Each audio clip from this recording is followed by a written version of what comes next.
There were whispers passed between players in schoolyards and living rooms, stories that traveled through trading cables and scribbled notes. The first generation of Pokémon carried mysteries that felt real in ways few games had before. Players searched for truths hidden beneath pixels and code, believing that somewhere in Kanto, secrets waited to be discovered. And before we drift any deeper, consider subscribing so you can rest easier knowing there's more waiting for you, and let me know what time you're watching from tonight. These rumors spoke to something larger than the game itself. In 1998, access to reliable information about video games remained limited for most young players. Strategy guides existed, but they cost money that not every family could spare. The internet existed too, though connections were slow and information was scarce. Most children relied on word of mouth, on friends who claimed to know someone who had done something impossible. The game itself felt vast enough to contain anything. Kanto stretched across forests and caves and waterways, and every corner suggested there might be more. The mystery of what was real and what wasn't became part of the experience itself. Players tested theories, repeated button combinations, traveled to hidden corners of the map. Failure never quite disproved a rumor. Maybe the timing was wrong. Maybe the sequence wasn't quite right. Maybe the person who shared the secret had remembered it incorrectly. Hope persisted because the game felt like it should contain more than what was visible. The idea that legendary Pokémon could be found through specific rituals made sense. The world felt designed to reward persistence and exploration. These rumors emerged from how players interacted with the game's hidden mechanics and unexpected behaviors. The game contained glitches that produced strange results. Encountering Missing No through the Old Man glitch proved that unusual things could happen when specific steps were followed. If one glitch could produce an impossible Pokémon, perhaps other sequences could unlock other secrets. This logic spread through playground conversations, each rumor building on partial truths and wishful thinking. The game never explicitly told players what was and wasn't possible, leaving room for imagination to fill the gaps. The social dimension of these rumors mattered as much as the game itself. Pokémon was designed around trading and battling with friends, creating communities of players who shared knowledge and experiences. Within these communities, rumors spread like wildfire. Someone would claim they had done something impossible, or knew someone who had, and the story would propagate. Disproving rumors required either rigorous testing or access to information sources that most children didn't have. By the time rumors were debunked, new ones had already taken their place. The first rumor that captured imaginations involved Dragonite and an impossible evolution. According to stories that circulated in early 1999, Dragonite could evolve into Yoshi, the character from Super Mario World. This rumor originated from an April 1st article in Expert Gamer magazine, though many young readers didn't understand the significance of the date. The article laid out specific steps. A player needed both red and blue versions, with all 150 Pokémon registered in the Pokédex. Blue version would trade a Dratini to red version, which would then train it until it evolved into Dragonite. The process continued with specific requirements that felt plausible to players familiar with the game's evolution mechanics. The Dragonite had to be taken to Cerulean Cave, to the exact spot where Mewtwo was encountered. There, using a Firestone would trigger the hidden evolution, despite the game claiming the stone wouldn't work. Yoshi would appear with the Pokédex number 999, a number far beyond the game's actual roster, but one that seemed intentionally chosen. The article included screenshots that showed Dragonite transforming, though careful observers might have noticed the sprite quality differed from actual gameplay footage. This rumor gained traction because of the broader context of Nintendo games during that era. Yoshi had appeared as an unexpected cameo in The Legend of Zelda, Link's Awakening several years earlier, establishing precedent for cross-franchise references. In April 1999, the first Super Smash Bros. Was released, bringing together characters from different Nintendo series. To young players unfamiliar with how game development worked, the idea that Pokémon might include a similar crossover seemed entirely reasonable. The rumor felt believable because it aligned with what Nintendo had done before. The Yoshi evolution rumor represented how misinformation could spread through gaming magazines and word of mouth. Even obvious jokes could be taken seriously when players desperately wanted them to be true. The article's April 1st publication date was meant to signal its fictional nature, but many readers either didn't notice or didn't understand the significance. By the time friends shared the rumor at school, the context had been lost entirely. Players attempted the evolution sequence countless times, always finding that nothing happened, yet the rumor persisted because someone always claimed they knew someone who had succeeded. Another rumor centered on the Orange Islands, a location that appeared in the Pokémon anime but not in the games. For many children, the anime served as their introduction to Pokémon before they ever played the games. The Orange Islands arc aired between the first and second generation stories, serving as filler content while Game Freak developed Gold and Silver. Young viewers assumed the anime and games were identical, that every location Ash visited existed somewhere in the game world. When Pokémon Yellow was released with explicit connections to the anime, including Team Rocket's Jesse and James as recurring characters, this assumption seemed confirmed. Players began searching for ways to reach the Orange Islands in their games. Rumors spread about secret methods to access this hidden archipelago. Some stories claimed that SSSN could be prevented from leaving Vermilion City, allowing it to eventually sail to the Orange Islands. Others suggested that using surf in specific patterns near Cinnabar Island would reveal hidden routes. The lack of evidence never fully dispelled these rumors, because the game world felt large enough to contain undiscovered secrets. Players knew about the Seafoam Islands and the routes between major cities, so additional island chains seemed plausible. The Orange Islands rumor demonstrated how players conflated different Pokémon media. The franchise existed across games, anime, trading cards, and manga, each with its own continuity and details. Young players didn't necessarily understand these distinctions. If something appeared in the anime, it should exist in the game. This logic led to searches for locations, characters, and Pokémon that were never programmed into the Game Boy cartridges. The rumor persisted despite the impossibility, because players wanted the game world to be as large and detailed as the animated version they watched on television. The difficulty of disproving rumors added to their longevity. To definitively prove the Orange Islands didn't exist, a player would need to either thoroughly explore every tile of the game's map or access technical documentation that wasn't publicly available. Most children had neither the time nor the resources for such comprehensive testing. They tried the methods described in rumors, found nothing, and concluded they must have done something wrong. Perhaps the timing wasn't right. Perhaps they needed to complete additional prerequisites. The rumor survived because it could never be fully falsified through normal gameplay. Bill's secret garden represented another persistent myth about hidden locations. According to Playground Whispers, Bill, the Pokémon researcher encountered early in the game, maintained a secret garden behind his house. This garden supposedly contained rare Pokémon not found anywhere else, including early forms of Generation 2 Pokémon like Togepi. The rumor emerged from players scrutinizing the accessible areas of the game and imagining what might exist in spaces that couldn't be reached.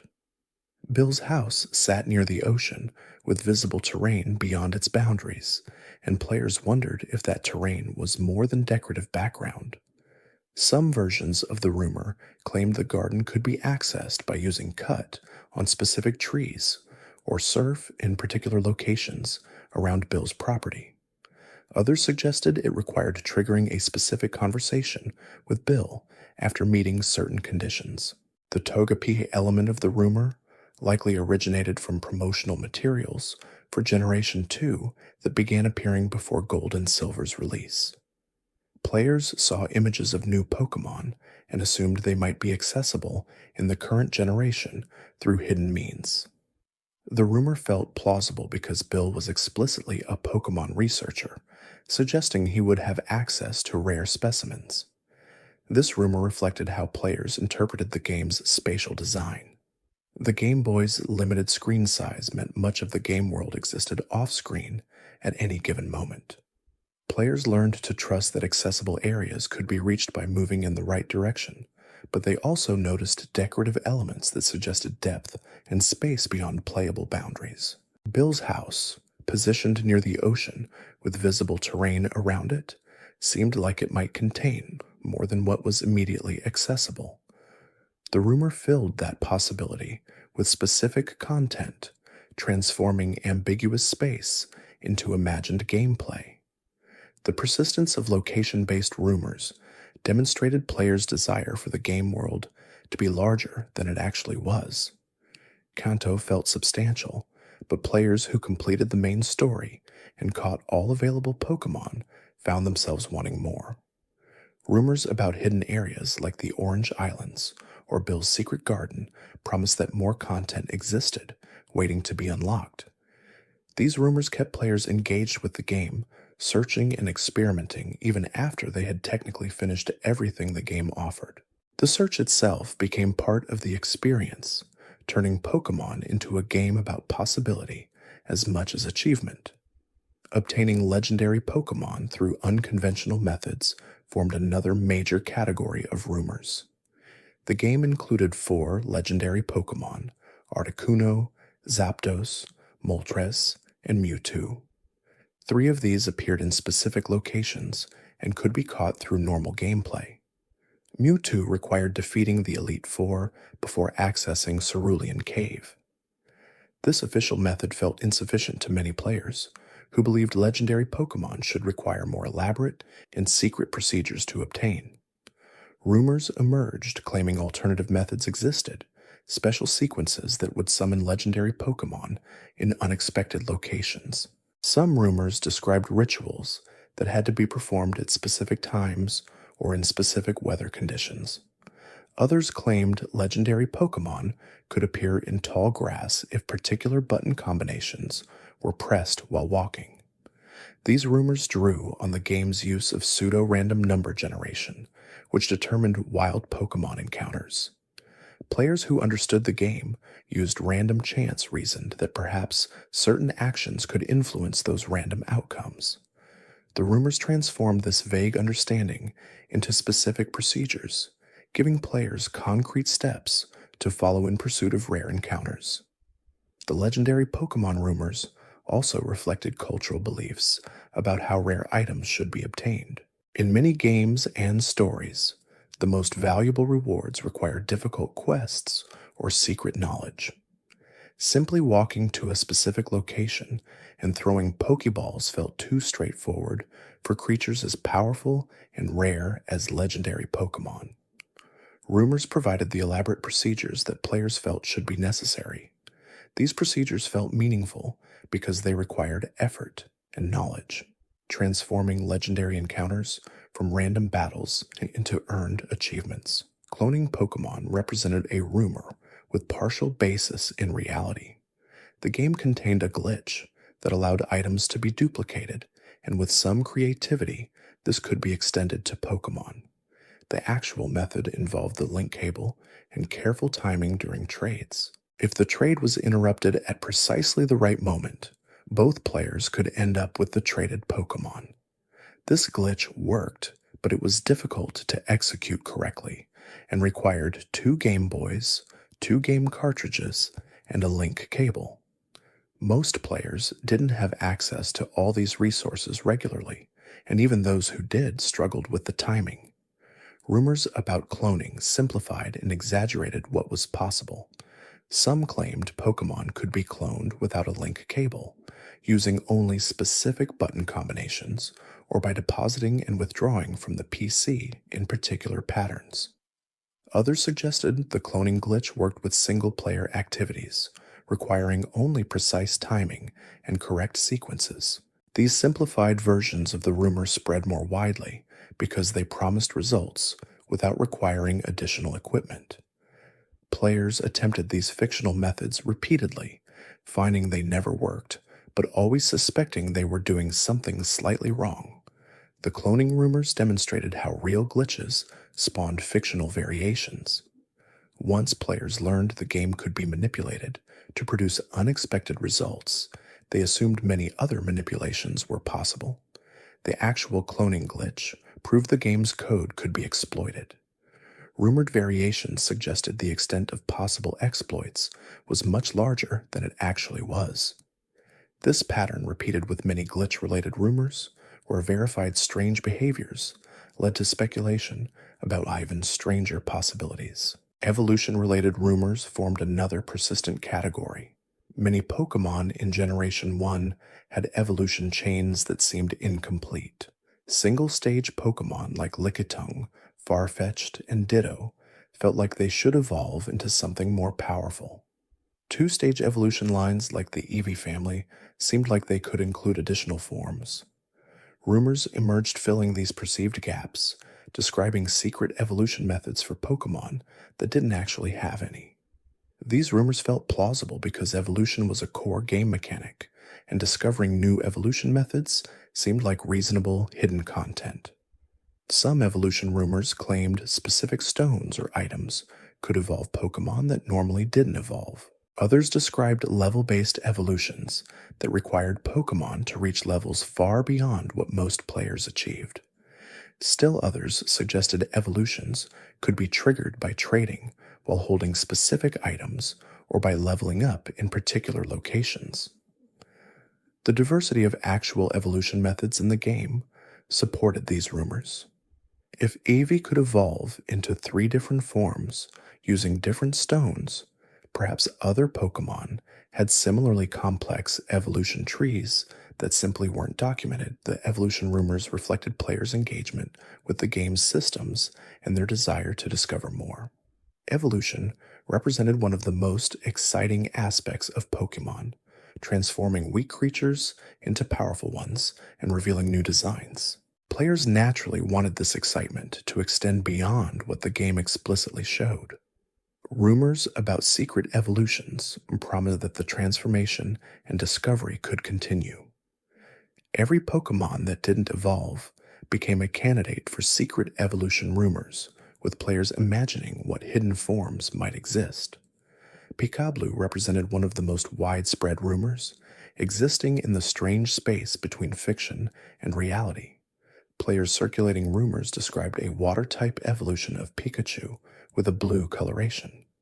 The rumor emerged from early glimpses of Generation 2, specifically from promotional images showing Marill, which had a blue, round design that could be mistaken for Pikachu at low resolution. Players who saw these images without context assumed they were looking at a new Pikachu evolution, and the rumor spread before accurate information became available. The Picablu rumor gained traction because it aligned with how players thought the game should work. Pikachu was the franchise mascot and appeared prominently in the anime and promotional materials. Many players felt Pikachu deserved an evolution beyond Raichu, something more impressive and powerful. The idea of a water-type Pikachu evolution also made sense from a gameplay perspective, providing type coverage that pure electric types lacked. The rumor described various methods for obtaining Picablu, from using water stones to trading specific Pokémon in particular sequences. This rumor persisted even as more accurate information about Generation 2 became available. Players who desperately wanted Picablu to exist continued believing in the rumor, even when evidence contradicted it. Some claimed Picablu would be available in Generation 1 through secret methods, while others insisted it would appear in Generation 2. The eventual release of Gold and Silver confirmed Marill's existence, but didn't include any Pikachu evolution matching the Picablu description. The rumor had been based on misidentification, but it lived on in players' memories as an example of what they had hoped would be real. The Pokegods represented an entire category of fictional Pokemon that supposedly existed beyond the official roster. These rumors described powerful Pokemon with elaborate designs and incredible stats, allegedly hidden in the game through complex unlocking methods. Names like Picablu, Mew3, Rainer, and others circulated through schoolyard conversations and early internet forums. Each Pokegod had its own backstory and purported unlocking method, creating an extensive mythology around creatures that didn't exist in any version of the game. These Pokegod rumors often involved extreme requirements, completing the Pokedex multiple times, defeating the Elite Four dozens of times, or winning a specific number of battles in a row. The difficulty of these requirements ensured few players could attempt them, and those who did could always be told they hadn't done everything quite right. The Pokegods represented wishes for more content, for secrets that rewarded the most dedicated players, with creatures beyond what casual players could access. They transformed Pokemon from a finite game into an endless mystery. The Pokegod phenomenon demonstrated how communities created shared mythologies around games. These fictional Pokemon existed primarily in conversations and player-created content, not in the game's code. Players who claimed to have obtained Pokegods often provided elaborate descriptions and invented statistics, building on the rumor's details to make their claims more convincing. The mythology grew through collaborative storytelling, with each retelling adding new elements. The Pokegods became part of Pokemon culture, despite never being part of Pokemon games. Missing No stood apart from other rumors because it actually existed. This glitch Pokemon could be encountered through the Old Man glitch, a specific sequence of actions that corrupted the game's memory in predictable ways. Players discovered that talking to the Old Man in Viridian City, who demonstrates how to catch Pokemon, then immediately flying to Cinnabar Island and surfing along the eastern coast would trigger encounters with glitch Pokemon, most commonly Missing No. This creature appeared as a scrambled graphical mess and had unusual properties that affected the game in various ways. The existence of Missing No spawned numerous rumors about what it was and what it could do. Some claimed Missing No was a secret legendary Pokemon intentionally hidden by the developers. Others suggested it was a placeholder for Generation 2 Pokemon, a piece of future content accidentally left in the game's code. The most persistent rumor warned that encountering Missing No would delete save files and permanently damage cartridges. This rumor had a kernel of truth, as certain variations of Missing No could cause graphical glitches and in rare cases corrupt save data, but the danger was greatly exaggerated. Missing No rumors differed from most others because they centered on something real. Players could and did encounter this glitch, confirming that strange things existed in the game's code. This verification gave credence to other rumors. If Missing No existed despite not being in any official documentation, perhaps other hidden elements existed too. The glitch became evidence that the game contained more than what was visible on the surface, that dedicated players could find impossible things through experimentation and exploration. The duplication effect associated with Missing No represented another element that blurred the line between rumor and reality. Encountering Missing No would multiply the sixth item in the player's bag, effectively creating an item duplication glitch. This effect was real and reproducible, allowing players to generate unlimited rare candies, master balls, or other valuable items. However, rumors exaggerated this effect, claiming Missing No could duplicate Pokemon, money, or badges. These extensions of the actual glitch spread alongside accurate information, making it difficult for players to distinguish what was real. The missing no phenomenon illustrated how glitches became integrated into player culture. Rather than being seen as programming errors to be avoided, missing no was treated as a feature, something to be sought out and utilized.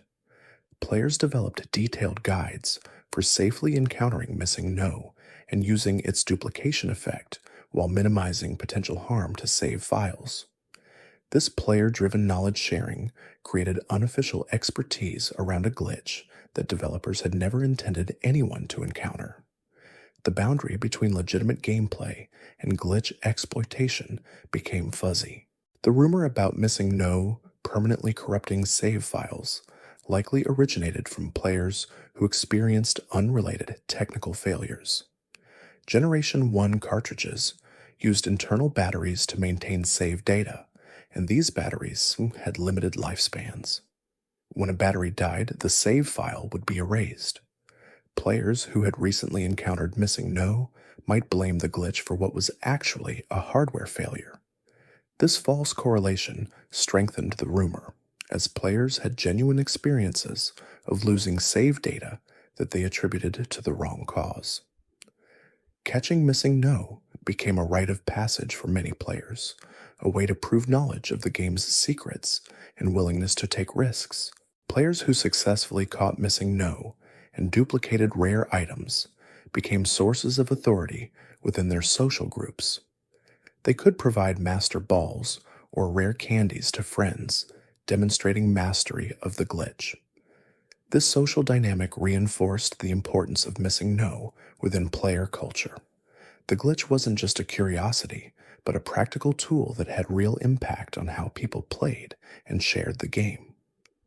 The Mew under the truck rumor represented perhaps the most famous and persistent myth from Generation 1. Near the SS Anne dock in Vermilion City, there existed a truck that could only be accessed through unusual methods. The truck served no obvious purpose in the game, appearing to be decorative scenery. This mysterious object became the focus of elaborate rumors, claiming that moving or exploring the truck would reveal a wild Mew, the rarest Pokémon in Generation 1. The truck's presence itself seemed to promise hidden content. Why would developers include an object that served no purpose unless it was meant to be discovered? Players reasoned that the truck must be there for a reason, and that reason must be something significant. Mew was the most desirable Pokémon in the game, officially obtainable only through special distribution events. The idea that Mew could be caught through a secret in-game method was incredibly appealing. The truck's unusual accessibility requirements made it seem like exactly the kind of hidden secret that would conceal such a prize. Accessing the truck required specific steps. Under normal gameplay, the SS An would permanently leave Vermilion City after the player obtained the cut HM from the ship's captain. This meant the dock area became inaccessible before players acquired the Surf HM needed to reach the truck's location. The rumor described a workaround, having another player trade a Pokémon that already knew Cut before boarding the SS Izan. This would allow progression without needing the captain's HM, meaning the ship would still be present when the player returned with Surf later in the game. The elaborate access method added credibility to the rumor. It required planning, resources, and knowledge that most players didn't have. This difficulty suggested the truck really was hiding something valuable. Players who managed to reach the truck found it was simply a piece of scenery with no interaction possible. Using strength didn't move it. Using dig nearby didn't reveal anything underneath. The truck simply existed, serving no purpose. Yet the rumor persisted because players felt the effort required to reach it must lead to something. The Mew truck rumor demonstrated how players attributed meaning to ambiguous elements in game design. The truck was likely included as decorative detail, helping the dock area feel more realistic and lived in. But players, trained to believe that every element in a game had purpose, couldn't accept that explanation. The truck must mean something. It must be there for a reason. This assumption transformed mundane scenery into the subject of elaborate mythology, with players creating explanations that fit their expectations about how games should work. Variations of the truck rumor described different methods for revealing Mew. Some claimed it required defeating the Elite Four a specific number of times before returning to the truck. Others suggested particular Pokémon had to be in the party, or specific items had to be in the bag. Still others claimed the truck had to be accessed at particular times or on specific days. These variations emerged as players attempted the basic rumor, found nothing, and modified the requirements. Each failure led to new theories about what additional steps might be necessary. The rumor's persistence, despite consistent failures, revealed how players engaged with information sharing in the pre-internet era. When someone claimed the truck method worked for them, there was no way to verify or disprove their claim except through personal testing. Failed attempts could always be explained away as user error or missing steps. The burden of proof never fell on those making claims, but on those trying to replicate them. This dynamic allowed rumors to survive indefinitely, regardless of how many players failed to achieve the promised results. The eventual discovery of the actual Mew glitch provided what the truck rumor had promised, a method to obtain Mew through in-game actions. This glitch involved manipulating trainer encounters and the game's memory in specific ways, ultimately causing a wild Mew to appear. The method was complex and required careful timing, but it worked consistently when performed correctly. The discovery of this real method didn't eliminate the truck rumor, which persisted in player memory as perhaps the most iconic example of false Pokémon secrets. Giovanni's secret garden represented another location-based rumor that emerged from players' close reading of the game's spaces. Giovanni, the leader of Team Rocket and Viridian City's gym leader, disappeared from the game after being defeated. His gym remained accessible, but Giovanni himself was gone. Rumors claimed he had retreated to a secret garden accessible through the gym, a hidden area where rare ground-type Pokémon could be found. The rumor built on Giovanni's characterization as a powerful trainer and crime boss, suggesting he would have access to secret locations. The appeal of this rumor lay in how it extended the game's narrative. Giovanni was a significant antagonist who simply vanished after being defeated. Players felt his story should continue, that there should be more to discover about him and his activities. A secret garden fit his character and provided closure that the actual game didn't offer. The rumor described various access methods, usually involving returning to Viridian Gym after completing specific requirements or performing particular actions in the gym itself. Attempts to find Giovanni's secret garden always failed because it didn't exist in the game's code. The gym contained no hidden areas or secret passages. Giovanni's disappearance was simply how the game's story ended for that character. But the rumor persisted because players wanted more. They wanted the story to continue and the world to contain more secrets. Giovanni's secret garden represented not what the game was, but what players wished it could be. Button combination rumors formed a category all their own, claiming specific button sequences would influence game outcomes. The most common involved catch rates, with players insisting that pressing particular buttons in particular orders while a Pokeball was shaking would increase the chance of successfully catching a Pokémon. Popular combinations included holding down B, pressing A repeatedly, or pressing A and B in alternating patterns. Players swore these methods worked, sharing them confidently with friends who then tried them and felt they saw results. The psychological mechanisms behind these rumors were well understood even if players at the time didn't recognize them. Pokeballs shook between 1 and 4 times before either catching the Pokemon or failing, with the number of shakes determined by the game's catch rate calculation. This calculation factored in the Pokemon's species, remaining health, status conditions, and Pokeball type. Player input had no effect on these calculations.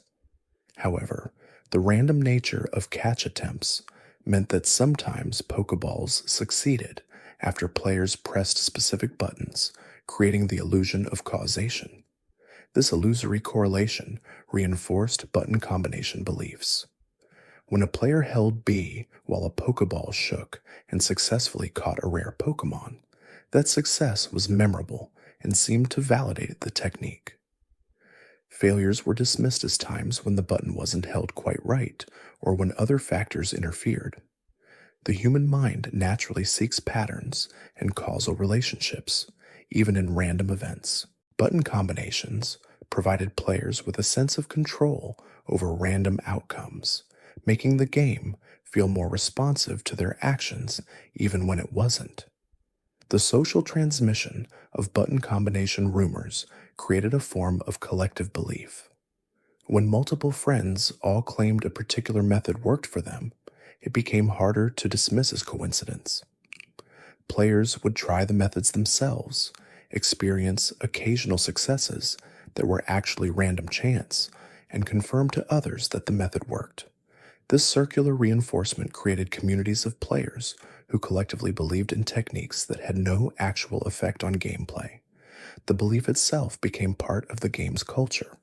Button combinations extended beyond catch rates to other game aspects. Some players claimed particular button sequences could influence the outcome of slot machines or improve chances in the lottery. Others suggested buttons could affect wild Pokémon encounters, making rare Pokémon more likely to appear. Still others believed button combinations could influence which stats increased when Pokémon leveled up or affect critical hit rates in battle. These beliefs transformed random game elements into pseudo-controllable systems, giving players the feeling they could influence outcomes through skill and knowledge. The reality was that none of these button combinations had any effect on gameplay. The Game Boy's hardware separated player input from the calculations that determined game outcomes. Press events were recorded and could trigger specific scripted responses, but they couldn't influence random number generation or probability calculations. The game's code simply didn't include mechanisms that would allow button presses during Pokeball animations or slot machine spins to affect those events' outcomes. Yet the rumors persisted because they were unfalsifiable through normal play and because players wanted them to be true. Togepi rumors emerged as Generation 2 approached release. Promotional materials and the anime introduced Togepi as one of the first Generation 2 Pokémon that players would encounter. Images of this new Pokémon circulated before Gold and Silver were available, leading to speculation about how it might be accessible in the original games. One rumor claimed Togepi could be found in glitched areas beyond the normal game boundaries, specifically in the grass area east of Pallet Town that was normally inaccessible. This rumor built on the existence of glitches that allowed players to reach out-of-bounds areas. Using various techniques, players could walk through walls or access areas that weren't meant to be reachable. These glitched locations sometimes contained unexpected encounters or strange behaviors.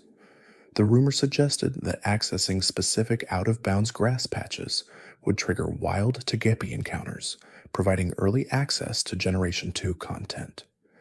The rumor felt plausible because players had seen other glitches produce unexpected results. Attempting to reach the rumored Togepi locations usually resulted in the game crashing or freezing. Out-of-bounds areas weren't properly programmed, and moving through them often caused the game to access invalid memory addresses.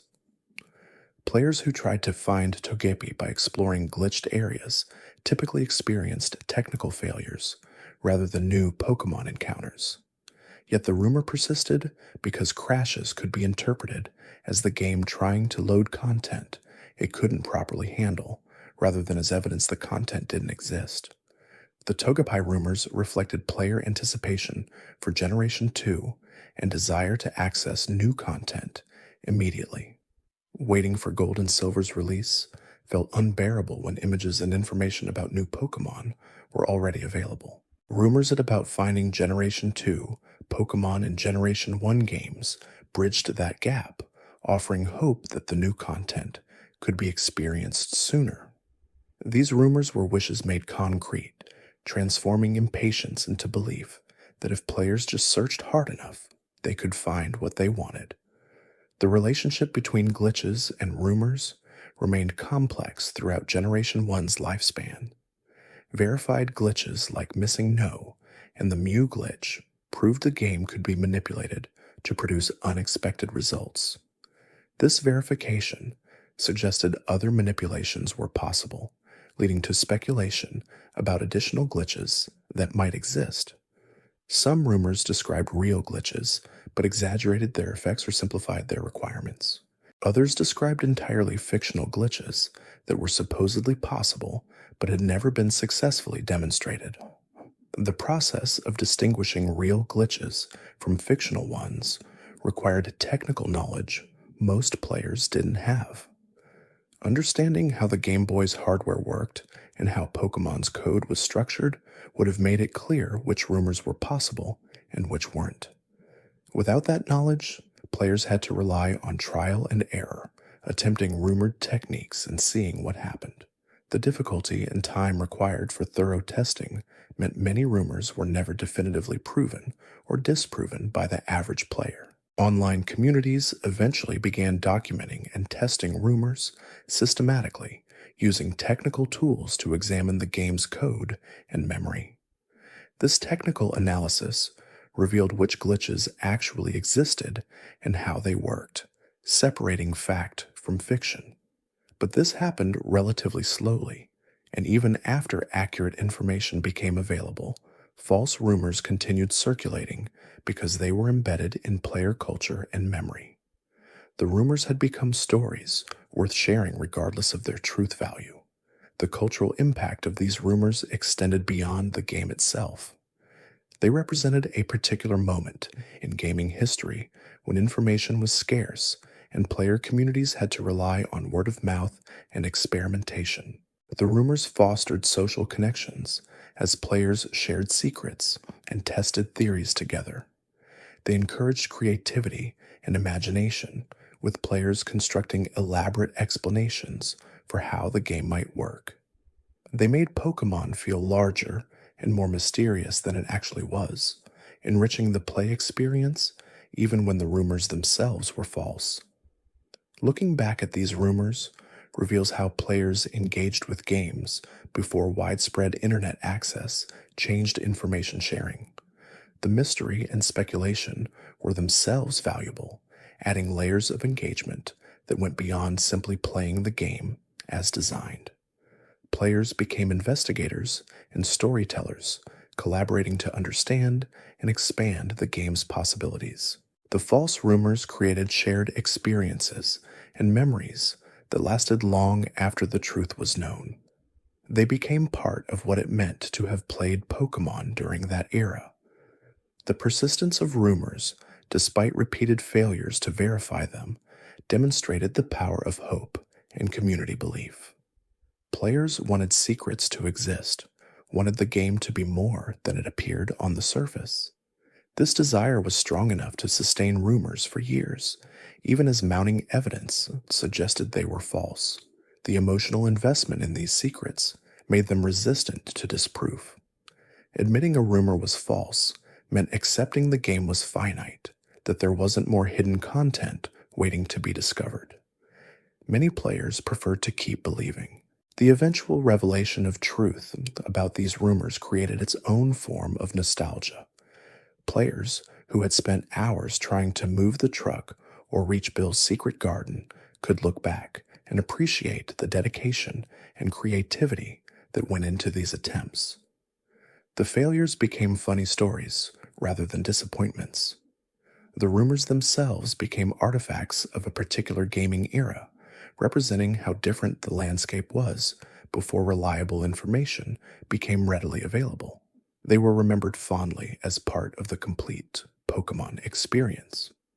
Modern players encountering these rumors have access to immediate verification through online resources. The mystery that characterized Generation 1's release no longer exists in the same way. New games are data mined within days of release, with every secret cataloged and shared online. The possibility space collapses almost immediately as players collectively document everything the game contains. This completeness of knowledge changes how players engage with games, removing the uncertainty that fueled Generation 1's rumors. Yet something was lost in gaining that certainty. The rumors, even the false ones, made the game feel more expansive and mysterious. They created space for imagination and speculation that enriched the play experience. Players today know more, but wonder less. The trade-off between accurate knowledge and mysterious possibility represents a fundamental shift in gaming culture. Generation 1's rumors exist as reminders of a time when not knowing was part of the fun, when the possibility of secrets was as valuable as the secrets themselves.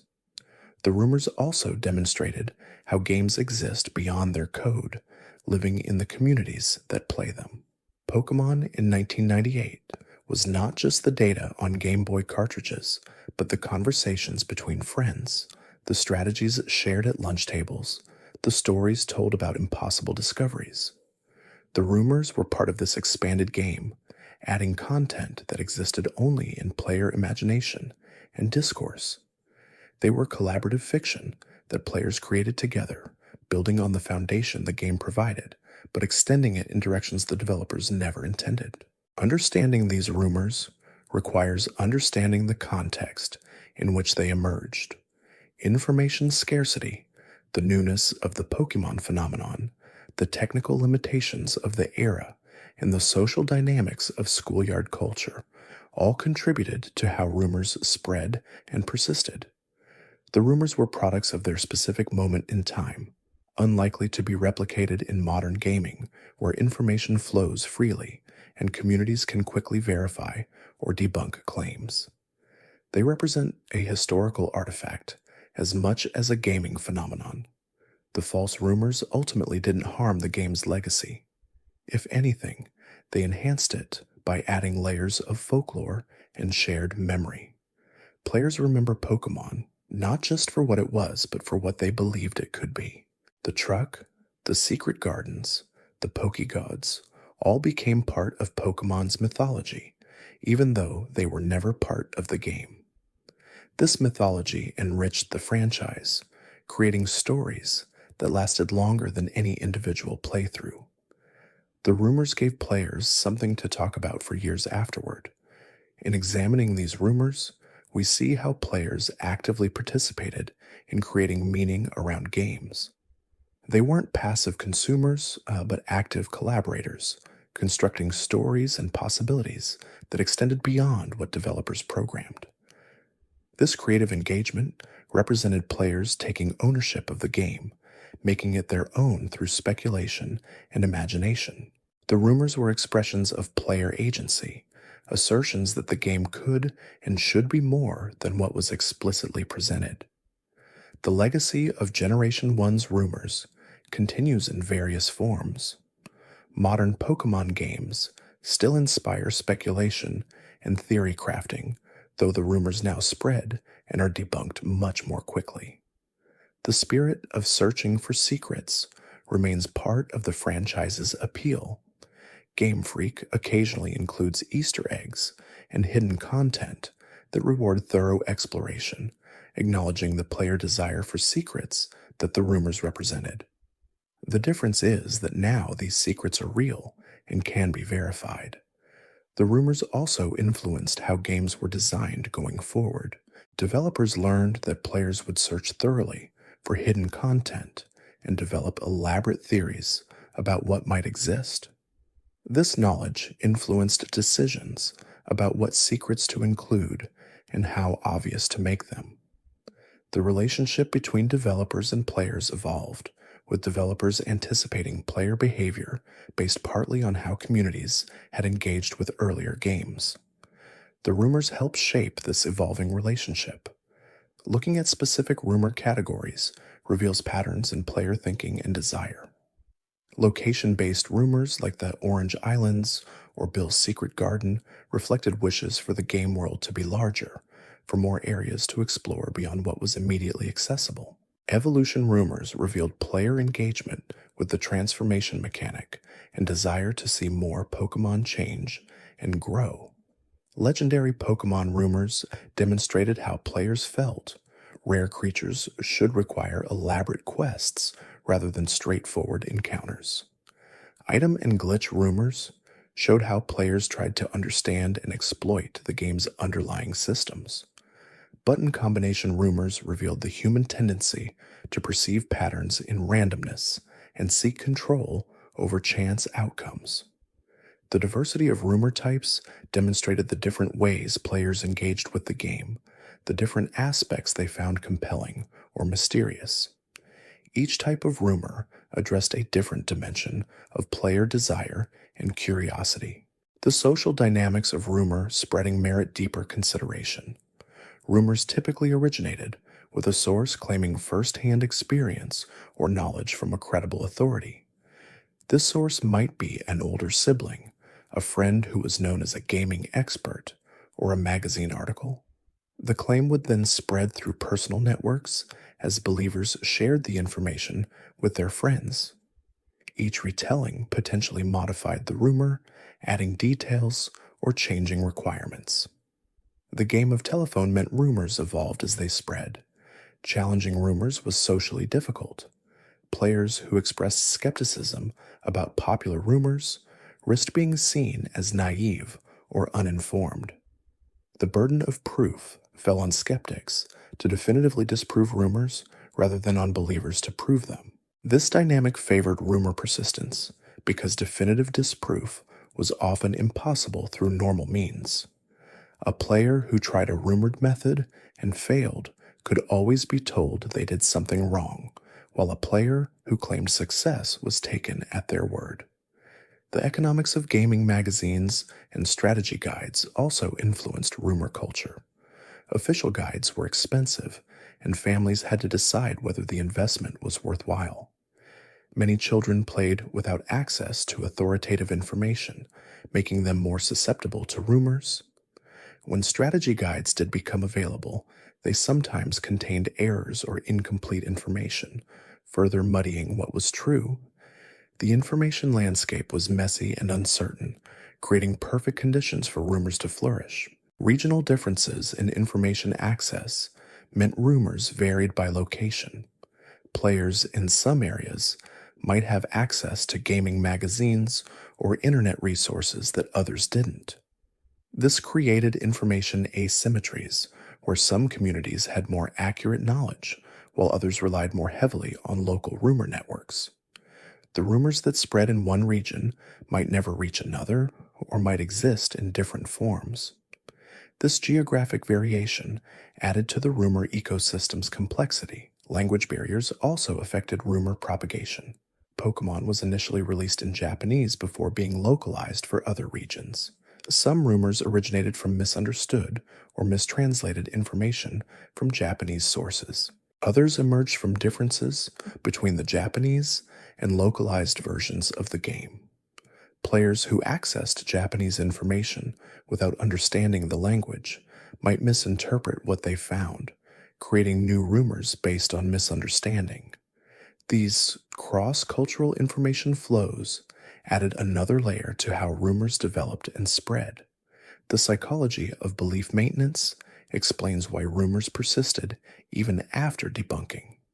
Players who had invested time and effort into trying rumored methods were motivated to continue believing rather than accept their efforts were wasted. This sunk cost fallacy meant that the more time someone spent trying to verify a rumor, the harder it became to abandon belief in it. The emotional investment in rumors made them resistant to contrary evidence. Confirmation bias played a role as well. Players who believed button combinations affected catch rates would remember successes and forget or rationalize failures. The random nature of catch attempts meant that sometimes Pokeballs would succeed after button presses, providing intermittent reinforcement that strengthened belief. The failures that actually disproved the technique were explained away or forgotten, while successes were remembered as evidence the method worked. The desire for special knowledge also motivated rumor belief. Players who claimed to know secrets possessed social capital within their peer groups. They were seen as knowledgeable and skilled, worthy of respect and attention. This social reward incentivized claiming knowledge of rumors, even when that knowledge was uncertain. Players might exaggerate how much they knew or how successful their attempts had been, seeking status within their gaming communities. The storytelling aspect of rumors added to their appeal. Sharing rumors wasn't just about conveying information, but about participating in narrative creation. The rumors had plots and characters and mysteries. Telling others about the truck under which Mew supposedly hid was engaging because it was a good story, regardless of whether it was true. The narrative quality of rumors made them worth sharing for entertainment value, separate from their informational content. Children's cognitive development stages also influenced rumor susceptibility. Younger players might not yet have developed strong, critical thinking skills or understanding of how probability and random chance work. They were more likely to perceive patterns in randomness and believe causal relationships that didn't exist. They trusted authority figures like older children or magazine articles without questioning claims. These developmental factors made young players particularly susceptible to believing and spreading rumors. The collective nature of rumor culture created a form of shared mythology around the game. Even players who were skeptical about specific rumors participated in the culture by knowing which rumors existed and what they claimed. The rumors became reference points in conversations, ways of signaling membership in the gaming community. Knowing about the truck or Peekaboo or the Pokegods demonstrated familiarity with Pokemon culture beyond just playing the game. The rumors also served practical functions within player communities. They gave players things to do after completing the main game and catching all available Pokemon. The search for rumored secrets extended playtime and kept players engaged. Whether the secrets existed or not, the search itself provided entertainment and goals. The rumors functioned as unofficial content, player-generated objectives that supplemented what the game officially offered. Documentation of rumors eventually began online as early internet communities formed.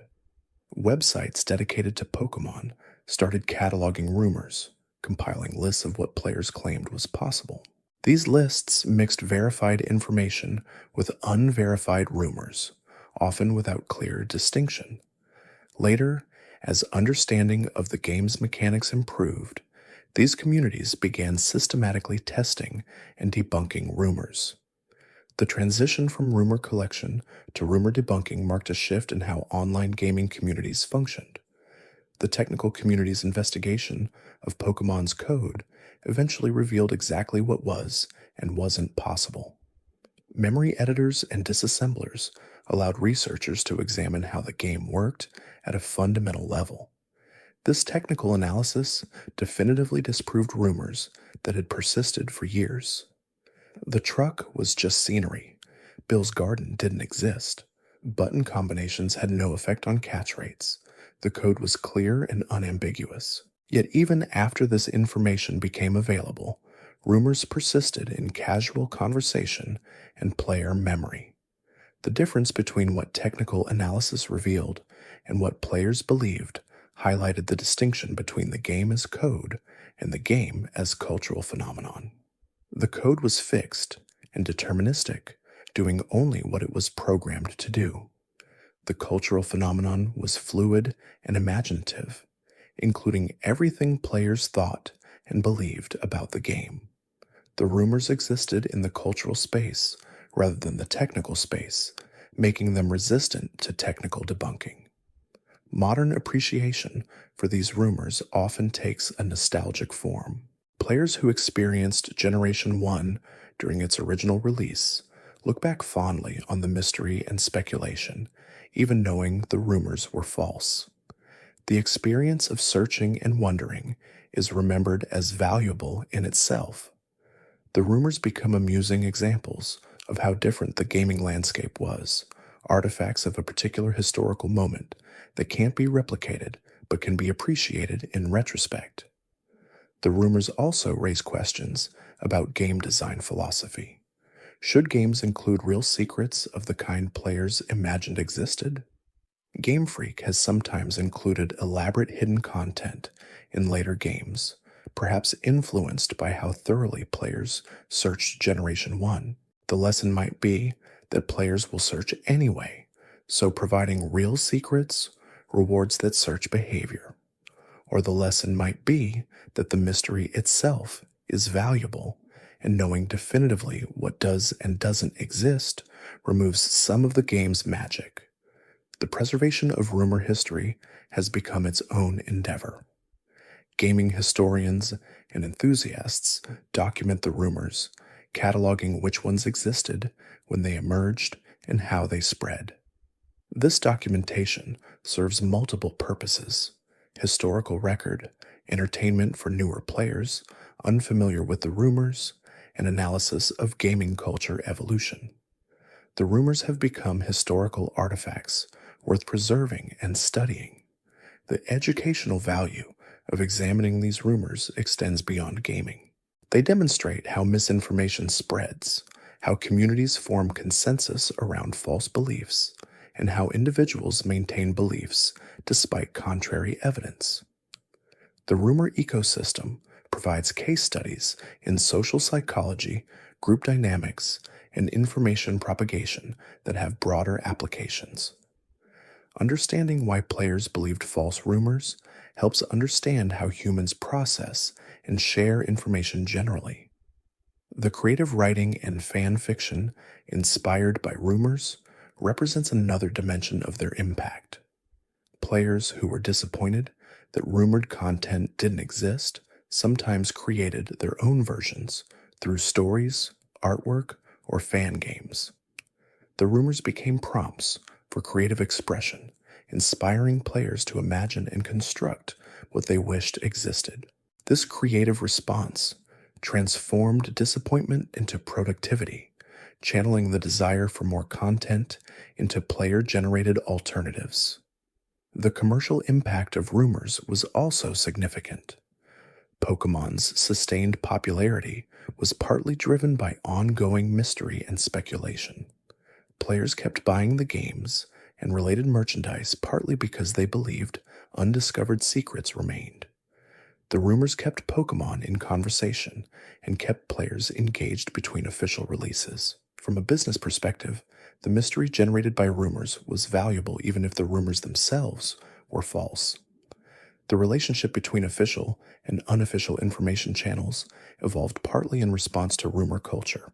Game Freak and Nintendo eventually began releasing more official information through controlled channels, partly to combat misinformation. But they also sometimes remained deliberately vague about certain details, preserving some mystery and encouraging players to discover things through play. The balance between revelation and mystery became a strategic consideration. The ethical dimensions of rumor spreading merit consideration. Some rumors were innocent speculation, but others were deliberate deception. Players who claimed to have achieved impossible things knowing they were lying harmed trust within their communities. Gaming magazines that published fake rumors for April Fool's jokes contributed to misinformation that outlasted the joke's context. The ethics of sharing unverified information remains relevant in modern gaming communities dealing with leaks and data mining. The technological limitations of the Game Boy era contributed to rumor persistence. The hardware's constraints meant the game's code was relatively simple compared to modern standards, but still complex enough that average players couldn't easily determine what was possible. The difficulty of verification created space for rumors to exist. Modern games with online connectivity can be patched and updated, and player actions can be tracked and verified server side, making equivalent rumors harder to sustain. The generational aspect of rumor transmission is fascinating. Older siblings passed rumors to younger ones, creating chains of belief that persisted within families. Players who believed rumors as children sometimes shared them with their own children years later, perpetuating false information across generations. The rumors became family lore, stories about gaming experiences that transcended their truth value. They were worth sharing because they were part of the family's gaming history. The international nature of Pokémon meant rumors crossed cultural and linguistic boundaries. Some rumors originated in one region and spread globally, while others remained localized. The process of rumor translation and adaptation across cultures adds another layer of complexity. How rumors were understood and shared in Japan might differ from how they circulated in America or Europe. These cultural variations influenced which rumors became widespread and which remained regional. The comparison between Generation 1 rumors and those from later generations reveals evolution in rumor culture. Later games still inspired speculation and theory, but the rumors were debunked more quickly due to better information sharing through mature internet communities.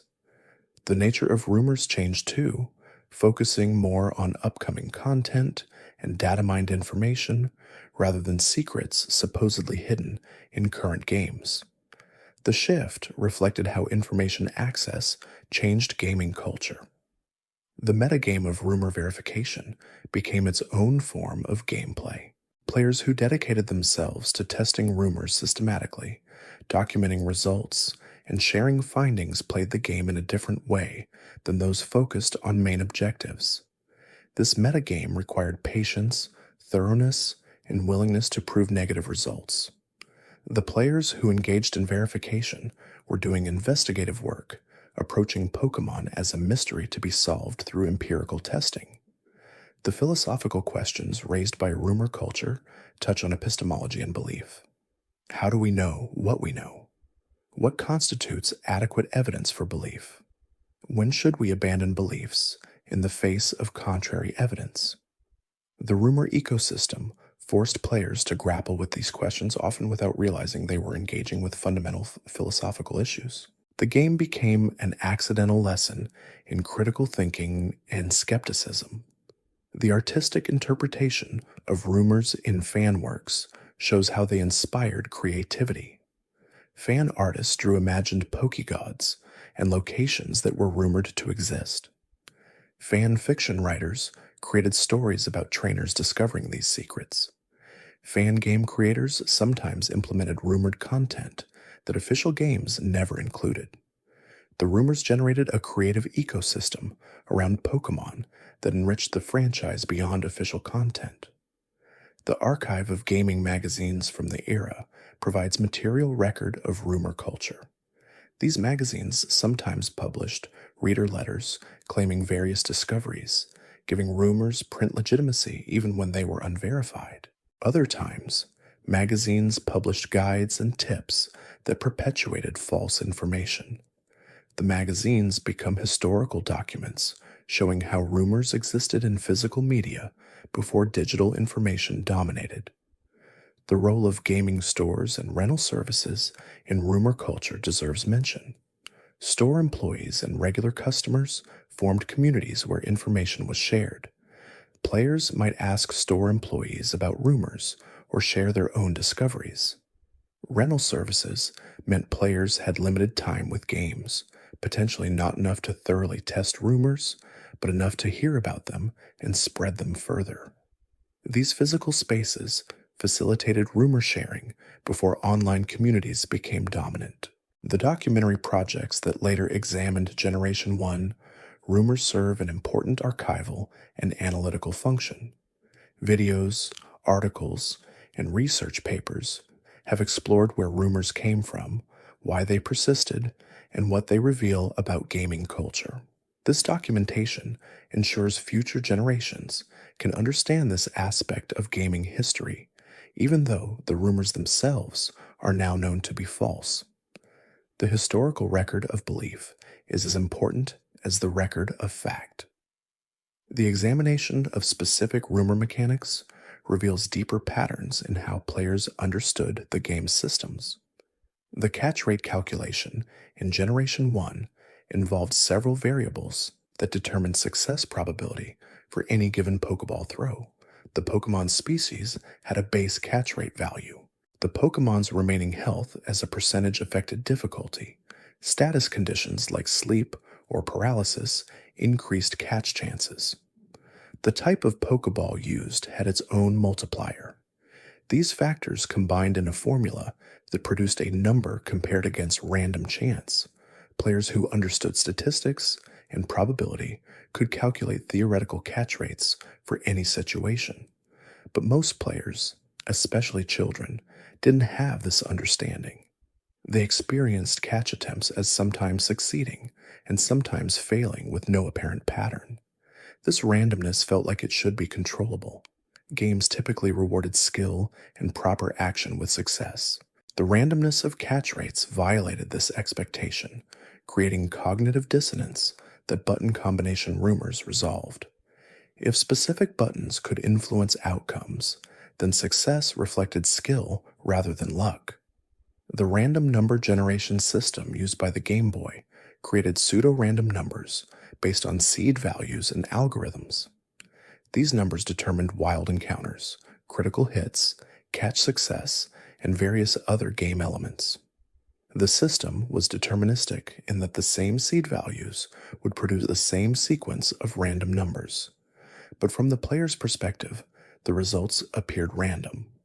Understanding how the RNG worked required technical knowledge most players lacked.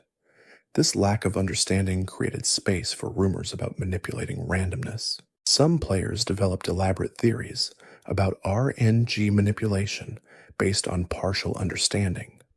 They might notice that certain actions seemed correlated with desired outcomes, not understanding that correlation didn't prove causation. These theories were passed along as strategies, gaining credibility through repetition, even though they were based on misunderstanding how the game's systems actually worked. The theories represented players' attempts to understand complex systems without access to technical documentation or source code. The save file structure and how data was stored also inspired rumors. Players noticed that certain actions seemed to affect their save files in unexpected ways. Catching certain glitch Pokémon might corrupt Hall of Fame data or cause graphical anomalies. These observable effects led to speculation about what else might be possible through specific actions. If some actions could modify save data in visible ways, perhaps other actions could unlock hidden content or trigger secret events. The logic was sound, even though the specific conclusions were often wrong. The role of memory limitations in shaping possible game content was invisible to most players. The Game Boy cartridges had finite storage space that strictly limited how much content could be included. Every Pokémon location, item, and system required memory allocation. The developers had to make careful decisions about what to include within these constraints. Players who didn't understand these limitations assumed much more content was possible than the hardware could actually support. This assumption fueled rumors about vast hidden areas and numerous secret Pokémon. The development process behind Pokémon remained mysterious to players during Generation 1. They didn't know how games were made, how long development took, or what kinds of decisions developers faced. This lack of understanding made claims about hidden content seem more plausible. If players didn't know what was hard or easy for developers to implement, they couldn't easily judge whether rumored features were likely to exist. The mystery around game development allowed rumors to flourish without reality checks. The parallel between Pokemon rumors and urban legends is instructive. Urban legends persist despite being false because they serve social and psychological functions beyond truth telling. They're entertaining stories that create shared cultural knowledge. They address anxieties and desires in symbolic ways. They provide conversation material and strengthen social bonds. Pokemon rumors functioned similarly, serving purposes beyond information sharing. They were stories worth telling, regardless of their veracity. The anthropological study of rumor culture in gaming communities reveals universal patterns in how humans share information and form beliefs. Gaming rumors exhibit characteristics found in other rumor ecosystems: claims of authority, resistance to disconfirmation, evolution through retelling, and social utility that transcends accuracy. Studying gaming rumors provides insights into information propagation more broadly. The same mechanisms that spread false Pokemon secrets spread misinformation in other domains.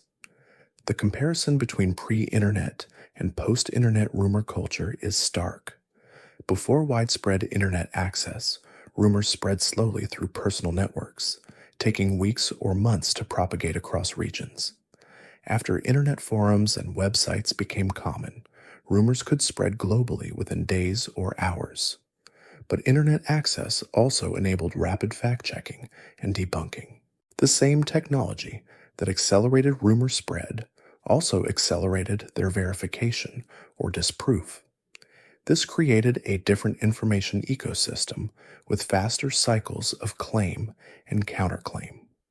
The transition period between these two eras saw interesting hybrid phenomena.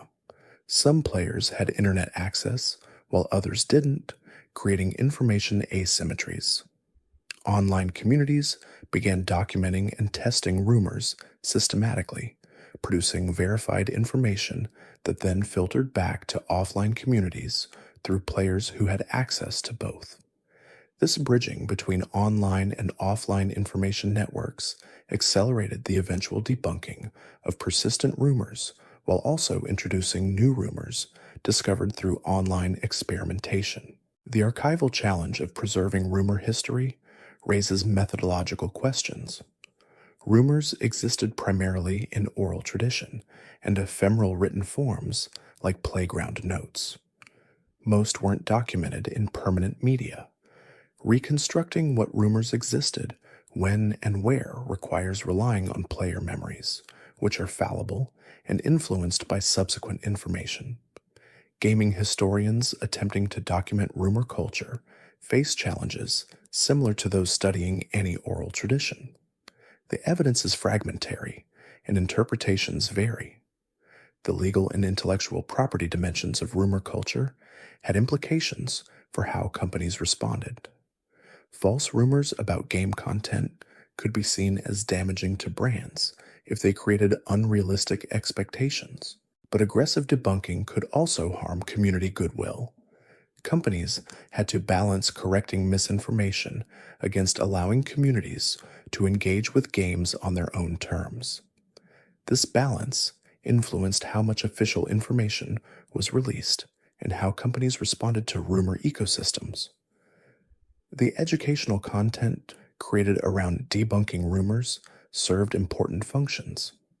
Videos and articles explaining why specific rumors were false often included information about how the game's systems actually worked.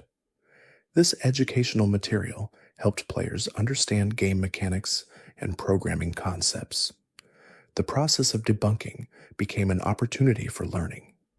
Players who investigated rumors developed analytical and technical skills that had value beyond gaming. The artistic and creative responses to rumors included fan game modifications that implemented rumored content.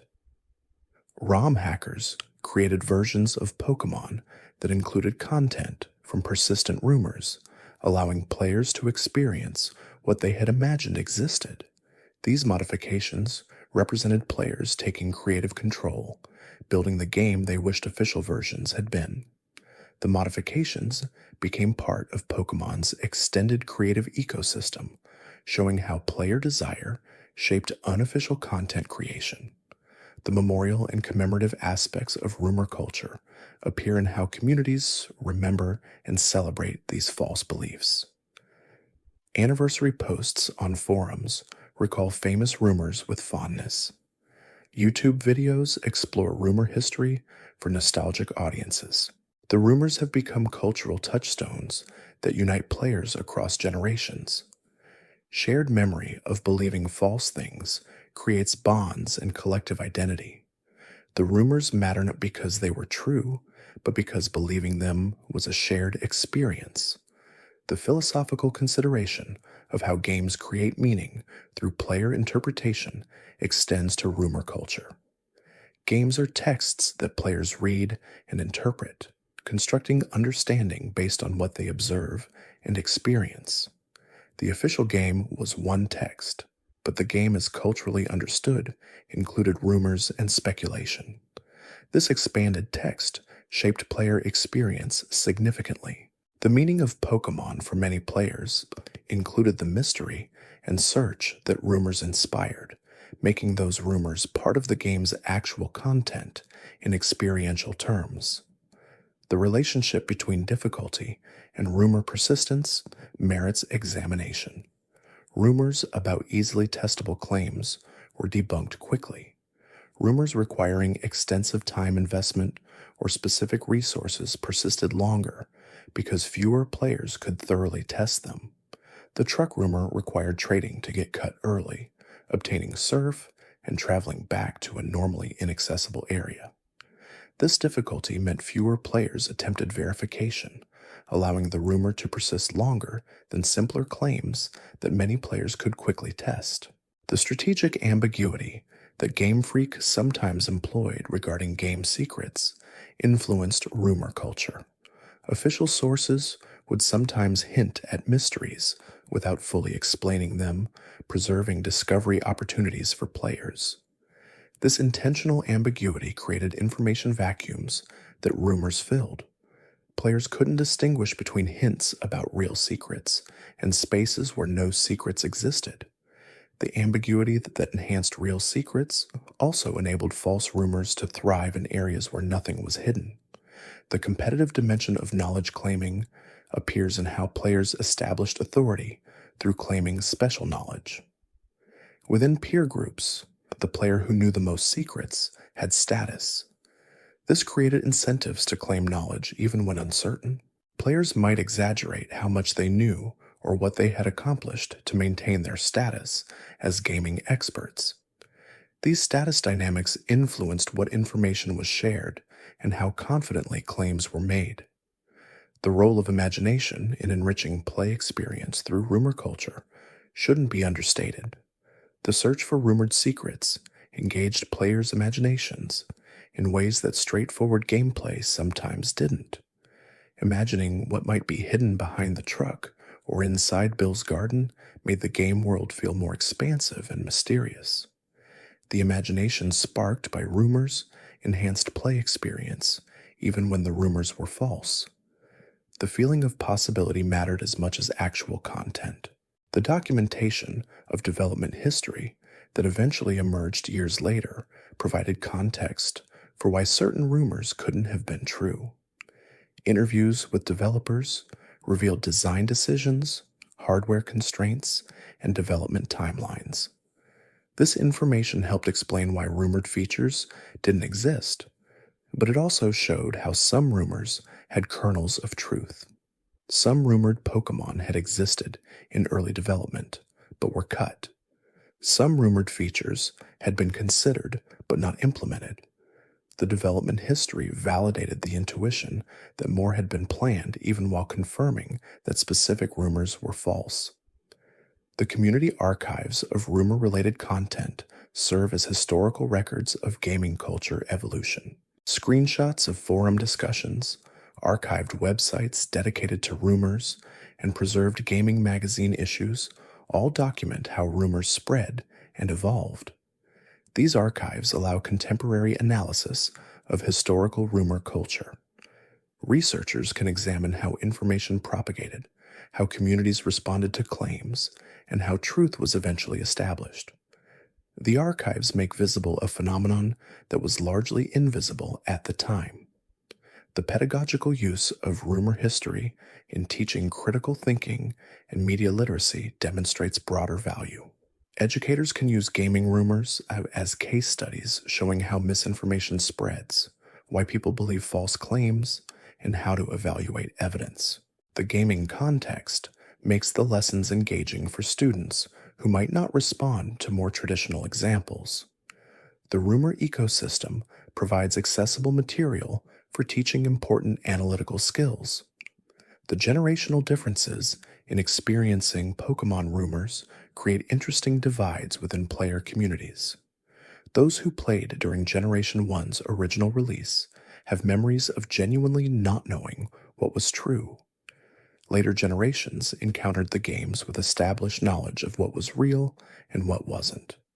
This difference in how mysteries were experienced affects how players relate to the games and to rumor history.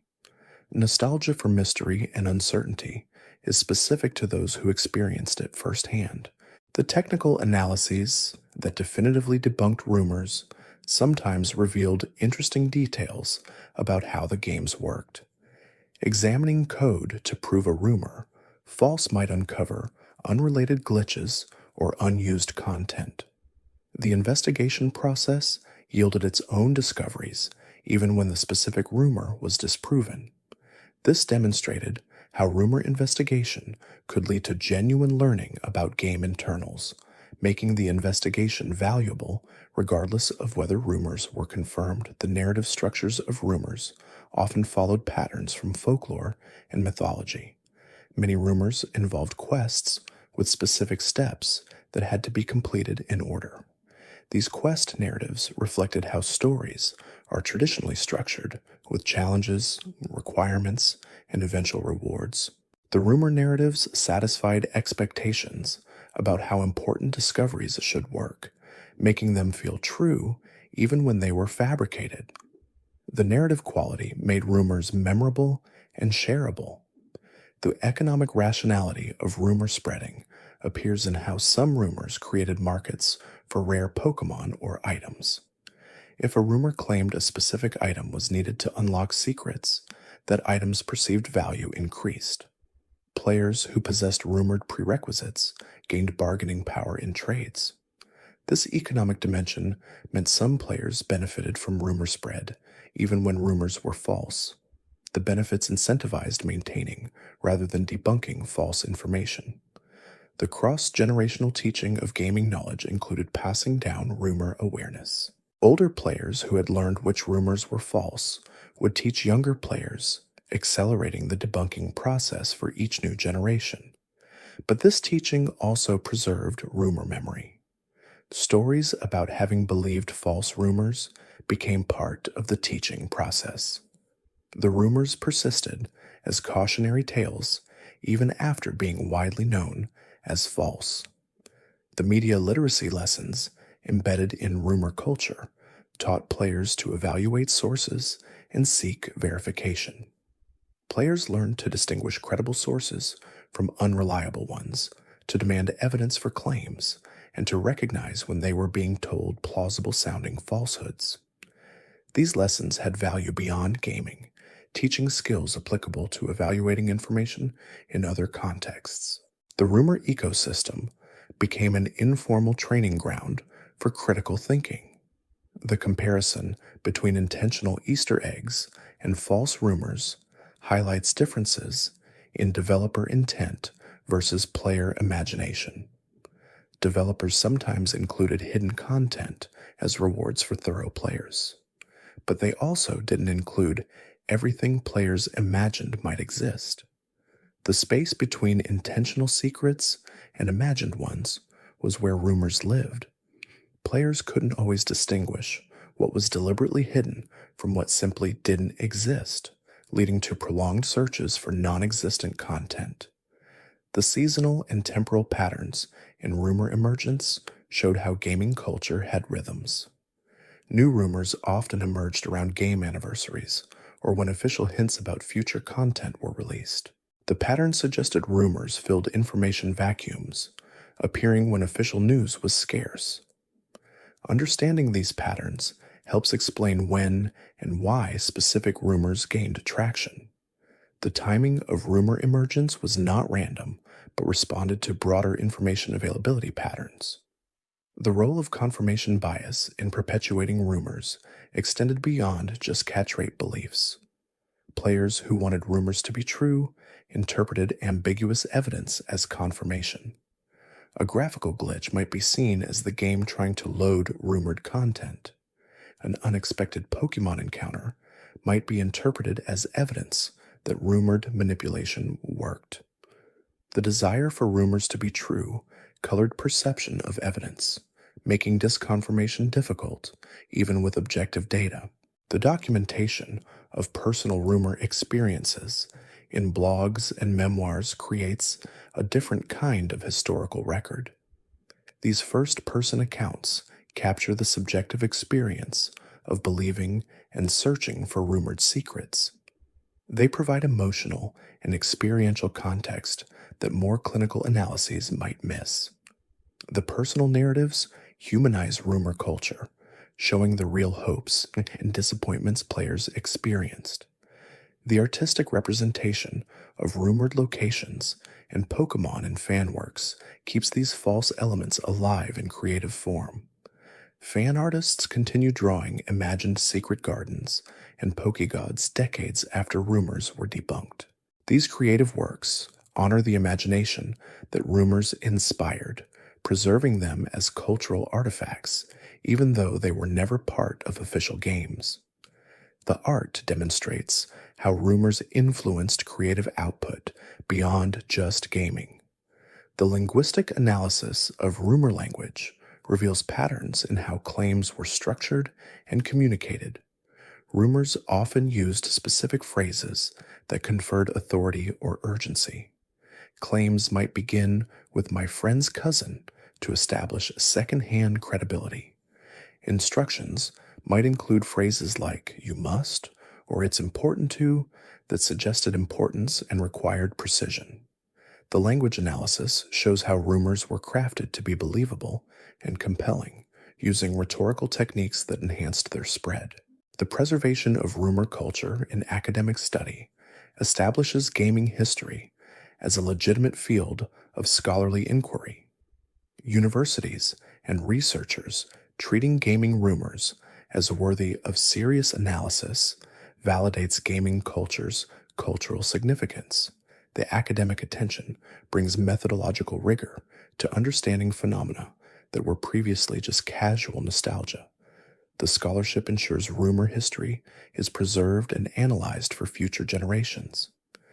The comparison between verified and false rumors illuminates what distinguished real secrets from imagined ones. Real secrets usually had clearer access methods that could be documented and reproduced reliably. False rumors typically had vague or impossible to verify requirements, but the distinction wasn't always clear in real time. Players couldn't know which category a rumor belonged to without either successfully verifying it or having access to technical information that definitively ruled it out. The evolutionary psychology perspective on rumor spreading suggests humans are predisposed to share information about valuable resources or threats. Gaming rumors about powerful Pokémon or useful secrets fit patterns of resource-related information sharing that serve survival purposes in ancestral environments. The same cognitive mechanisms that make humans share information about food sources or dangers make gamers share information about game secrets. Understanding these deep patterns explains why rumor spread is so natural and persistent. The impact of rumor culture on game design philosophy appears in how later games approached secrets and discoveries. Developers learned that players would search thoroughly and develop elaborate theories, regardless of what was intentionally hidden. This knowledge influenced decisions about what real secrets to include and how obvious to make them. The rumor culture of Generation 1 shaped how future games balanced mystery and revelation. The role of trust and betrayal in rumor culture affected player relationships. Friends who shared false rumors, whether intentionally or unknowingly, sometimes damaged trust when claims proved false. But often, the shared experience of searching and failing together strengthened bonds. The rumor culture created opportunities for both connection and disappointment in player relationships. How groups navigated false information affected their social dynamics. The memorial practices around famous rumors include celebratory content on anniversaries. Videos titled things like 20 Years of the Truck Rumor or Remembering Pokegods mark temporal milestones in rumor history. These commemorations treat rumors as significant cultural events worth remembering and analyzing. The practice of commemoration elevates rumors from false beliefs to important historical phenomena deserving recognition. The ethical considerations around studying and discussing rumor culture include respecting the genuine beliefs and experiences of players who believed these rumors. While it's easy to mock false beliefs in hindsight, people sincerely believed and invested time in pursuing rumored secrets. Ethical discussion of rumor culture acknowledges the real experiences while explaining why beliefs were false. The balance between analysis and respect matters in how rumor history is presented. The digital archaeology of recovering old forum posts and websites about rumors preserves ephemeral discussions that might otherwise be lost. Web archives and Wayback Machines capture historical discussions that weren't intended as permanent records. This recovery work ensures rumor culture's digital traces are preserved for future study. The archaeological metaphor is apt, as researchers carefully excavate and preserve cultural artifacts from the internet's past. The cross-platform nature of rumor spread included gaming magazines, early internet forums, school conversations, and even physical notes passed between friends. Each platform had characteristics that influenced how rumors were shaped and shared. Magazine articles had editorial processes that lent credibility. Forum posts could be archived and referenced. Playground conversations could evolve through retelling. The multi-platform ecosystem created complex propagation patterns. The resolution of long-standing rumor debates, when technical analyses became available, created definitive endpoints for speculation. Once someone could examine the game's code and prove what was and wasn't possible, rumors lost their ambiguity. But even definitive proof didn't immediately end belief for all players. Some preferred maintaining possibility to accepting definitive answers. The resolution of rumor debates marked the end of one phase of engagement with the games. The question of whether false rumors ultimately helped or hurt Pokemon's success yields mixed answers. Rumors kept players engaged and created sustained interest between official releases. They generated word-of-mouth discussion that amplified the game's cultural presence, but they also created disappointment when promises didn't materialize. The overall effect was probably positive, as the engagement and mystery enhanced the experience, even when specific claims were false. The future of rumor culture in gaming looks different from Generation 1's era. Modern games are data mined quickly, with code analyzed to reveal all content before most players discover it naturally. This rapid revelation changes how mystery and speculation function. Rumors still exist, but are debunked faster. The question is whether something valuable was lost when certainty replaced mystery, or whether having accurate information improves the gaming experience. Different players will answer differently based on what they value. The intersection of rumor culture and speedrunning communities shows different approaches to game knowledge. Speedrunners need accurate information about game mechanics to optimize their strategies. They benefit from the technical analysis that debunks rumors, as they require precise understanding of how systems work. But casual players might prefer mystery to optimization. The different goals create different relationships to information, with some players wanting comprehensive knowledge, while others prefer discovery and speculation. The preservation of gaming culture through museums and archives now includes rumor history as part of the complete picture of how games were experienced. Exhibits about Pokemon's history include information about famous rumors alongside official content. This acknowledgement validates rumor culture as significant historical phenomenon. The institutional recognition shows that how players engaged with games matters as much as the games themselves.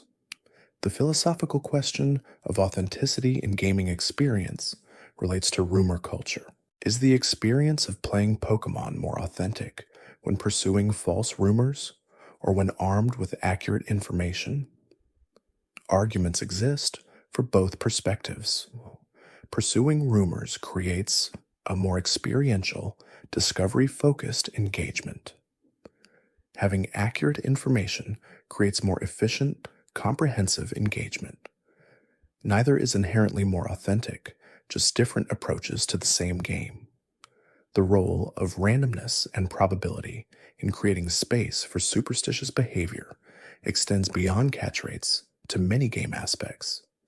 Any outcome determined by random chance is potentially subject to superstitious beliefs about influence. Players developed rituals around slot machines, lottery draws, and encounter rates.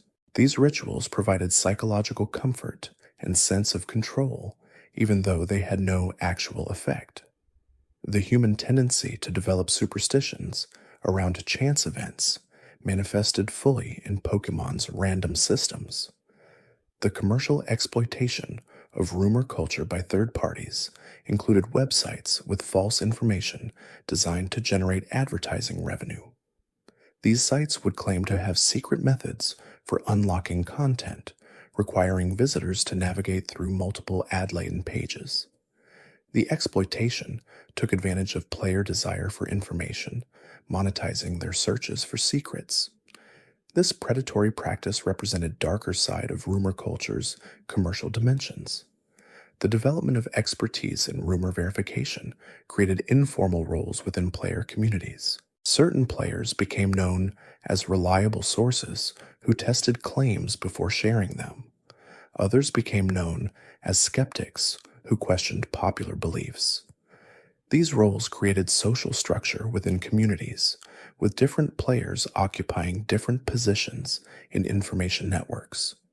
The expertise hierarchy influenced whose claims were trusted and whose were doubted. The relationship between official promotional materials and rumor generation shows how companies' marketing created space for speculation. Teaser images showing partial information about new Pokémon led to speculation about what they were and how to obtain them. Vague statements about game secrets encouraged searches for hidden content. The promotional strategy of maintaining some mystery contributed to rumor culture by design, though perhaps not always intentionally. The psychological needs that rumors served included desire for distinction and special status. Players who believed they had unique knowledge or achievements felt special compared to those who hadn't made the same discoveries. This desire for distinction motivated both rumor spread and resistance to debunking. Admitting a rumor was false meant surrendering claimed special status. The psychological investment in being special made rumor belief resistant to contrary evidence. The generational passing of rumor knowledge created interesting patterns where older siblings would prank younger ones by sharing false rumors deliberately. This hazing-like behavior initiated new players into the culture by having them experience the same failures older players had. The practice kept rumors alive even after being widely known as false, as each generation experienced the disappointment of discovering truth. The cycle perpetuated rumor culture across cohorts. The analysis of rumor structure reveals common elements that appear across different false claims. Most involve specific step-by-step procedures that must be followed exactly. Most claim rare or powerful rewards that justify the effort required. Most include elements that make verification difficult or time-consuming. These structural similarities suggest rumors follow templates, with new rumors adapting successful patterns from earlier ones. Understanding these patterns helps identify likely false claims when new rumors emerge. The cultural memory of specific rumors varies by region and community. Some rumors were universally known across all players, while others were regional or even specific to single schools or friend groups. This variability means different players have different rumor histories, different sets of false beliefs they remember pursuing. The diversity of remembered rumors shows how decentralized rumor generation was, with many different sources producing claims that circulated locally. The technical sophistication that eventually developed around Pokémon led to complete mapping of game mechanics and probability systems. This comprehensive understanding made it clear exactly what was and wasn't possible through normal gameplay. The certainty provided by technical analysis finally answered questions that had persisted for years. But the certainty also ended an era of speculation and mystery that had characterized early Pokémon culture. The preservation of rumor experiences in autobiographical writing captures personal dimensions that statistical analysis misses. Individual stories about believing rumors, searching for secrets, and eventually learning truth provide intimate portraits of what rumor culture felt like from inside. These narratives complement analytical approaches, showing how false beliefs affected real people's experiences and relationships. The personal dimension matters for complete understanding of rumor culture's impact. The comparison between Pokémon rumors and those from other game franchises reveals common patterns in how gaming communities generate and spread false information. Many franchises have their equivalents to the truck rumor, famous false claims that persist in cultural memory. The patterns suggest rumor generation and spread follow predictable dynamics, regardless of specific game context. Understanding these universal patterns helps explain why gaming rumors are so common and persistent. The legal issues around rumor spreading occasionally arose when false claims damaged company reputations or created unrealistic expectations. Companies had to balance protecting their brands against respecting community culture. Heavy-handed responses to rumors could alienate communities, while allowing misinformation to spread unchallenged had its own risks. The legal and public relations considerations influenced how companies engaged with rumor culture. The educational content that emerged teaching probability and statistics using Pokémon examples leveraged player interest in game mechanics for pedagogical purposes. Explaining why button combinations couldn't affect catch rates required teaching how probability works. Analyzing wild encounter rates taught statistical concepts. The game became vehicle for teaching mathematical concepts that might otherwise seem abstract or irrelevant to students. The preservation of physical artifacts related to rumor culture includes notes passed between friends describing secret methods and magazine clippings about supposed discoveries. These physical objects document rumor culture in tangible form. Collectors who preserve gaming history sometimes seek these artifacts, recognizing their value as cultural documents. The physicality of some rumor-related materials contrasts with the primarily digital nature of modern gaming culture. The role of authority figures in either promoting or debunking rumors varied by community. Some teachers or parents who played Pokémon themselves became sources of information for young players. Their adult status lent credibility to claims they made. But adult involvement also sometimes accelerated debunking, as adults might have better access to reliable information sources or more analytical approach to evaluating claims. The creative reinterpretation of rumors in fiction and fan works transforms false beliefs into acknowledged fiction.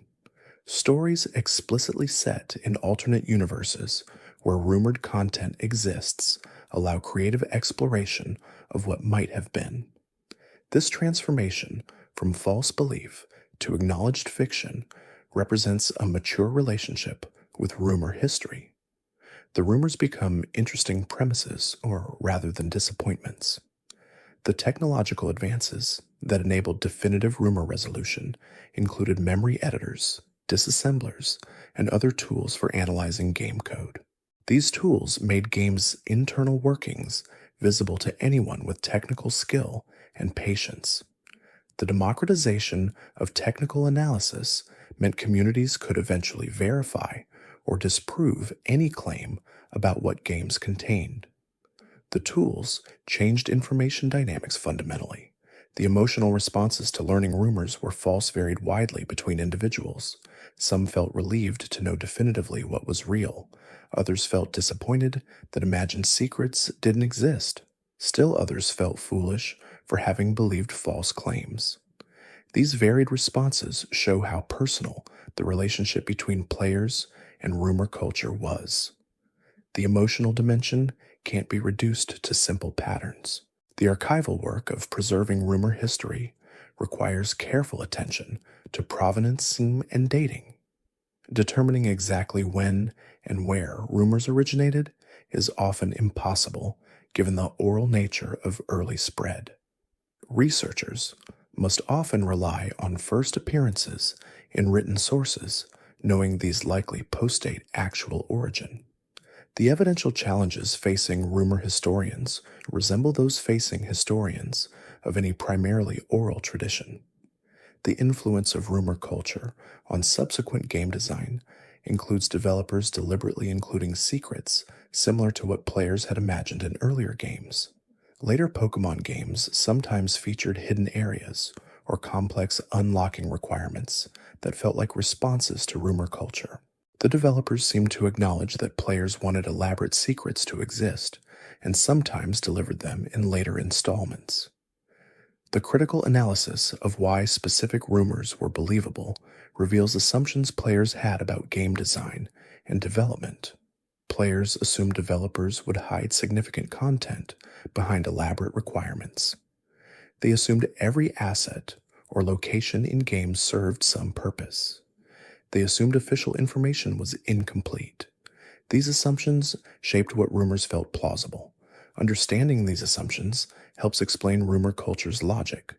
The social bonding that occurred through shared rumor pursuit created friendships and communities that lasted beyond the games themselves. Players who spent time together searching for secrets formed connections through that shared activity.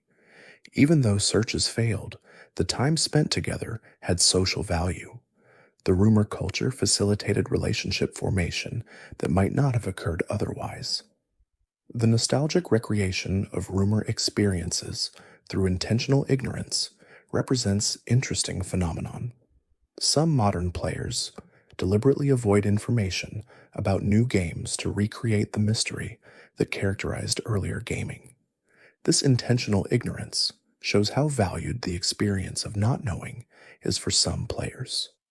The nostalgia for mystery drives behavior that seems irrational from pure efficiency perspective. The documentation of emotional arcs around rumors shows typical patterns. Excitement upon hearing rumor, dedication during verification attempts, frustration at repeated failures, eventual disappointment, or relief upon learning truth. These emotional journeys were meaningful experiences, regardless of rumors' veracity. The feelings mattered more than the facts in terms of impact on players' lives and memories. The preservation of rumor culture ensures future generations can understand how different gaming culture was before comprehensive information became instantly available. The history serves as a reminder of how information access has changed and what was lost and gained in that transformation. The historical perspective helps contextualize modern gaming culture by showing what it evolved from. The final consideration is whether rumor culture could ever return in modern gaming, given current information technology. While exact replication seems unlikely, elements might reemerge in different forms. Games with procedurally generated content create uncertainty about what's possible. Games with ARG elements blend reality and fiction in ways that create ambiguity. The desire for mystery that fueled rumor culture persists, even if its expression must adapt to new technological and social contexts. The legacy of Generation 1 rumor culture extends beyond just Pokémon to influence how gaming communities engage with information generally. The patterns established during that era, the dynamics of claim and counterclaim, the social mechanisms of belief and verification, all became templates for how gaming communities process new information. Understanding this legacy helps explain contemporary gaming discourse and information sharing patterns. The reflection on what rumor culture represented at its core reveals it was about more than just misinformation. It was about community building through shared searches. It was about imagination filling gaps in official content. It was about desire for games to be more expansive and mysterious than they actually were. These underlying motivations persist even when specific forms change. The human needs that rumors served remain constant across technological transformations. The deeper examination of individual rumor categories reveals how each addressed specific player desires and anxieties. Location-based rumors answered the wish for worlds that extended beyond visible boundaries. The game's map showed defined regions, but players wanted more territory to explore. Rumors about hidden islands, secret gardens, and inaccessible areas promised that more existed just beyond reach. This desire for expanded worlds reflected how engaging players found Kanto's geography and how much they wanted that geography to continue indefinitely. The emotional investment in location rumors ran deep because discovering new places felt like genuine exploration. Unlike catching new Pokémon or finding items, which were variations on known systems, discovering a hidden location would have been fundamentally new content. A secret area would contain its own geography, its own encounters, its own story potential. The promise of genuinely new spaces to explore motivated extensive searching that continued even after repeated failures. The possibility of discovery justified the effort involved. The technical impossibility of most rumored locations wasn't obvious to players without programming knowledge. The Game Boy cartridge contained finite memory that was already fully utilized by existing content. Adding entire new regions would have required memory that didn't exist, but players didn't understand these constraints. They assumed games could contain as much content as developers chose to include. This assumption made location rumors seem plausible when they were actually impossible given hardware limitations. The comparison between rumored locations and actual hidden areas in the game illuminates what distinguished real secrets from imagined ones. Cerulean Cave existed as a hidden location that required completing the main story to access. The power plant was easy to miss, but fully accessible. These real hidden areas showed that developers did include secrets for dedicated players to find. The existence of some hidden content made rumors about additional hidden content seem credible. If one secret area existed, why not others? The distinction between hidden and inaccessible clarifies why most location rumors were false. Hidden content exists in the game, but requires specific knowledge or actions to access. Inaccessible content doesn't exist in the game's code at all and cannot be reached regardless of what actions players take. Most rumored locations were inaccessible rather than hidden, meaning no amount of searching could find them. But players couldn't easily distinguish between these categories without technical knowledge of what the game actually contained. The evolution-focused rumors represented a different kind of desire, one centered on transformation and growth. Evolution was one of Pokemon's most satisfying mechanics, providing visible progression and reward for training efforts. Watching weak Pokemon transform into powerful forms created emotional investment in individual creatures. Players wanted this transformation experience to extend beyond what the game explicitly offered. Rumors about secret evolutions promised additional transformation moments that would deepen engagement with specific Pokemon. The patterns in which Pokemon attracted evolution rumors reveal what players thought needed improvement. Single-stage Pokemon like Farfetch'd felt incomplete, like they should have evolved into something stronger. Two-stage lines felt like they could support three stages. Pokemon with obvious design connections to others became subjects of rumors linking them evolutionarily. Players essentially created unofficial evolution chains based on what felt like it should exist, then generated rumors describing how to trigger those imagined evolutions. The psychology behind evolution rumors connected to the pleasure of completion and collection. Players who completed their Pokédex still wanted more discoveries to make. Secret evolutions would have provided additional completion goals, extending the game's lifespan and giving dedicated players new objectives. The rumors addressed the feeling of having finished everything the game offered, promising that more completion opportunities existed for those who knew the right secrets. This extension of engagement justified believing rumors, even when evidence was lacking. The technical reality of evolution in Generation 1 involves specific data structures that defined which Pokemon could evolve and under what conditions. Each Pokemon's data included evolution information specifying target species and trigger conditions. Adding new evolution paths would have required modifying these data structures, which wasn't possible through normal gameplay. The rumors described impossible modifications to fundamental game data, but players without programming knowledge couldn't recognize this impossibility. The cultural significance of specific rumored evolutions, like Pika Blue, demonstrates how player desires shaped rumor content.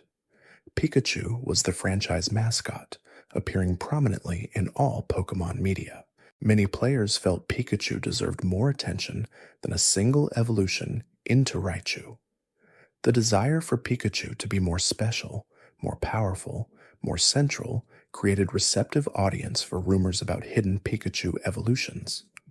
Pika specifically addressed wishes for Pikachu to have type diversity and additional evolution options. The confusion between Generation 1 and Generation 2 content contributed significantly to evolution rumors. As Generation 2 approached release, promotional materials showed new Pokemon without always clarifying they were from upcoming games. Players seeing images of creatures like Marill, Crobat, or Steelix assumed they might be secret evolutions accessible in current games. This assumption was logical, given that players didn't yet understand how Pokemon generations worked. The Generation 2 preview content unintentionally fueled evolution rumors by showing transformations that looked like they could fit in existing games. The disappointment when evolution rumors proved false varied depending on how much effort players had invested. Attempting a rumored evolution method once and failing caused minimal disappointment. Spending weeks trying different variations and timing combinations before accepting the rumor was false created more significant emotional impact. The sunk cost of investigation time made abandoning belief difficult. Players had to weigh mounting evidence of failure against reluctance to accept their invested time was wasted. The social dynamics around evolution rumors included sharing disappointment and failure with friends. When entire friend groups pursued the same rumored evolution without success, the collective failure became bonding experience rather than individual disappointment. Groups could commiserate about wasted effort while also sharing the experience of having tried. The social dimension transformed failure from personal defeat into shared adventure that strengthened rather than weakened friendships. The legendary Pokemon rumors formed their own distinct category, reflecting how players understood rarity and power. Legendary Pokemon represented the game's ultimate prizes, creatures more powerful and rare than ordinary Pokemon. The official methods for obtaining them felt too straightforward to many players. Simply traveling to specific locations and catching them with regular Pokeballs seemed insufficient for creatures of such importance.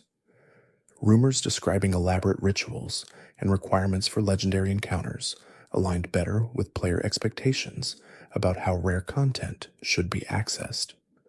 The structure of legendary Pokemon rumors typically involved multiple prerequisites that had to be completed in specific order. These multi-step procedures felt appropriately elaborate for legendary encounters. The complexity served both narrative and practical purposes. Narratively, it made legendary Pokemon feel special and important. Practically, it created requirements difficult to verify completely, allowing rumors to persist despite failed attempts.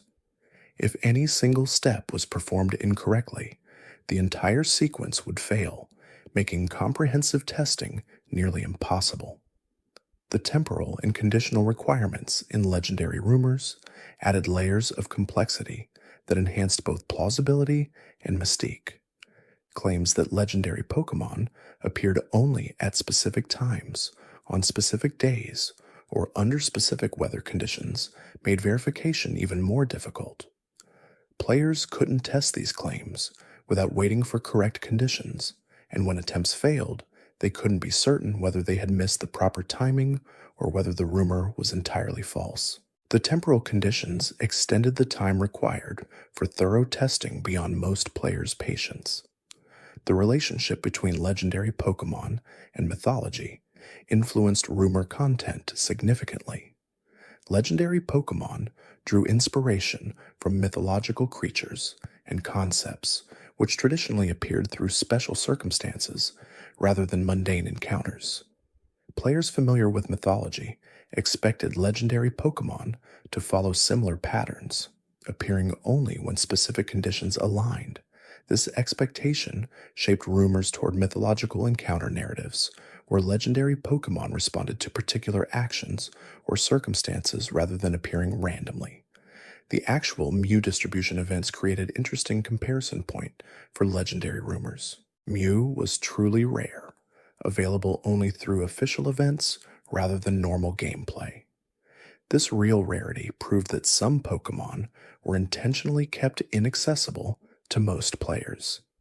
The existence of event-exclusive Pokémon made rumors about hidden methods for obtaining them seem more plausible. If Mew couldn't be caught normally, perhaps secret methods existed to access it without attending events. The actual rarity inspired rumors about alternative access methods. The discovery of the Mew glitch represented a fascinating case where rumor and reality intersected. For years, players believed no in-game method existed to obtain Mew. The official stance confirmed this belief. But eventually, players discovered a complex glitch that forced wild Mew encounters under specific conditions.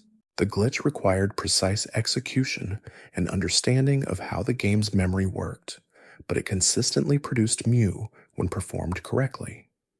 This discovery validated the intuition that hidden methods might exist even for supposedly event-exclusive content. The Mew glitch's discovery process demonstrates how technical investigation could verify possibilities that conventional testing missed. The glitch involved manipulating trainer encounters and the game's special stat system in ways that weren't intuitive. Players had to understand how the game stored and accessed data about trainers and encounters. Only with this technical understanding could the glitch be discovered and documented. The discovery showed that thorough technical analysis could reveal possibilities that seemed impossible through normal play. The existence of working glitches, like the Mew method, complicated distinguishing real possibilities from false rumors. If one seemingly impossible thing was actually achievable through unconventional means, perhaps other impossible seeming rumors were actually real.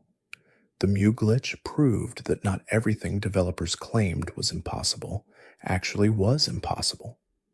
This proof emboldened believers in other rumors who could point to Mew as evidence that official statements weren't always reliable guides to what games contained. The preservation of glitch documentation serves important archival function for gaming history. The Mew glitch and others like it represent community-discovered content that wasn't intentionally included by developers. Documenting these glitches preserves player contributions to game knowledge. The documentation ensures future generations can understand not just what developers intended, but what players discovered. This complete picture of game content includes both official design and emergent discoveries from player investigation. The item duplication rumors centered on exploiting the game's systems for practical advantage. Unlike location or evolution rumors that promised new content, duplication rumors offered methods for multiplying existing resources. These rumors had obvious practical value, promising unlimited rare candies, master balls, or other valuable items. The utilitarian focus distinguished duplication rumors from more exploration-focused claims. Players pursued duplication methods primarily for gameplay advantage rather than discovery satisfaction. The legitimate duplication glitch that existed through link cable trading provided proof that duplication was technically possible. The method required careful timing during trade procedures, interrupting the trade at precise moments to cause both players to retain traded Pokémon. The glitch worked because the game's save timing during trades created a window where both cartridges believed they should keep the traded creature. Understanding this technical mechanism required some knowledge of how the game handled trades and saves, but executing it successfully was possible with practice. The proliferation of false duplication methods alongside the real one created confusion about what actually worked. Players would try various techniques, occasionally succeeding through the legitimate glitch method while believing a false method was responsible. This attribution error reinforced false beliefs when success was actually due to different cause. The existence of multiple claimed methods made distinguishing real from false particularly difficult without systematic testing that isolated which actions actually affected outcomes. The social dimension of duplication glitches involved trading duplicated items or Pokémon with friends. Players who successfully duplicated resources gained ability to help others by providing valuable items. This generosity built social capital within gaming communities.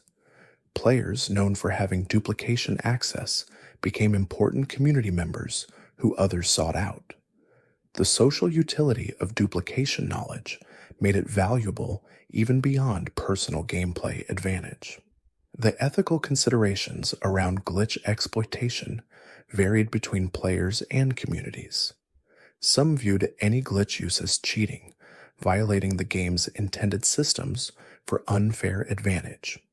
Others saw glitches as legitimate game features that could be used without moral concern. Still others distinguished between different types of glitches, considering some acceptable while others crossed ethical lines. These varying ethical frameworks created debates within communities about appropriate glitch use. The developer perspective on glitch exploitation involves complex considerations about intended versus actual gameplay.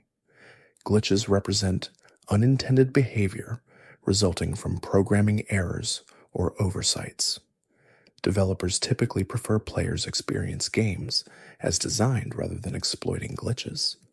But the difficulty of preventing all possible exploits means some glitches will always exist. How developers respond to discovered glitches varies, from patching them out to ignoring them to occasionally embracing them as features. The competitive implications of duplication glitches affected how they were viewed in battle contexts. Players who duplicated rare Pokémon or trained creatures with unlimited rare candies had advantages over those who obtained everything legitimately. In competitive battling contexts, some communities banned glitch obtained Pokémon, while others allowed them. The competitive balance considerations created additional ethical dimensions beyond just single player gameplay concerns. The documentation and teaching of duplication methods represented knowledge transmission between experienced and newer players. Guides explaining how to execute the link cable duplication glitch served educational purpose, helping players understand technical mechanics that made the glitch possible. The teaching process created mentorship relationships where experienced players helped newer ones master complex techniques. This knowledge sharing strengthened community bonds while also spreading glitch awareness.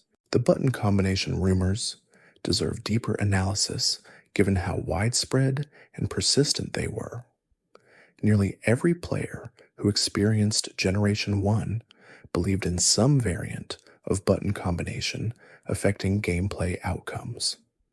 The universal nature of these beliefs suggests they addressed fundamental aspects of how humans perceive control and causation. The illusion of control through button presses satisfied psychological needs that purely random outcomes didn't fulfill. The cognitive psychology behind superstitious behavior in gaming contexts explains button combination persistence despite lack of actual effect. Humans naturally seek patterns in random events and often perceive causation where only correlation exists. When button presses occasionally coincide with desired outcomes purely by chance, that coincidence creates powerful learning experience that reinforces behavior. The intermittent reinforcement schedule created by random chance produces remarkably persistent behavior patterns. The social transmission of button combination beliefs created self-reinforcing cycles within communities. When multiple friends all practiced the same button combination and occasionally succeeded, each success validated the group's shared belief. The collective nature of belief made individual disconfirmation less likely. Doubting the button combination meant doubting the shared wisdom of the entire friend group. Social pressure to conform to group beliefs helped maintain button combination practices even when individuals noticed they didn't reliably work. The variation in button combination methods between different communities shows independent invention of similar superstitious behaviors. Some groups held B during ball shakes, others pressed A repeatedly.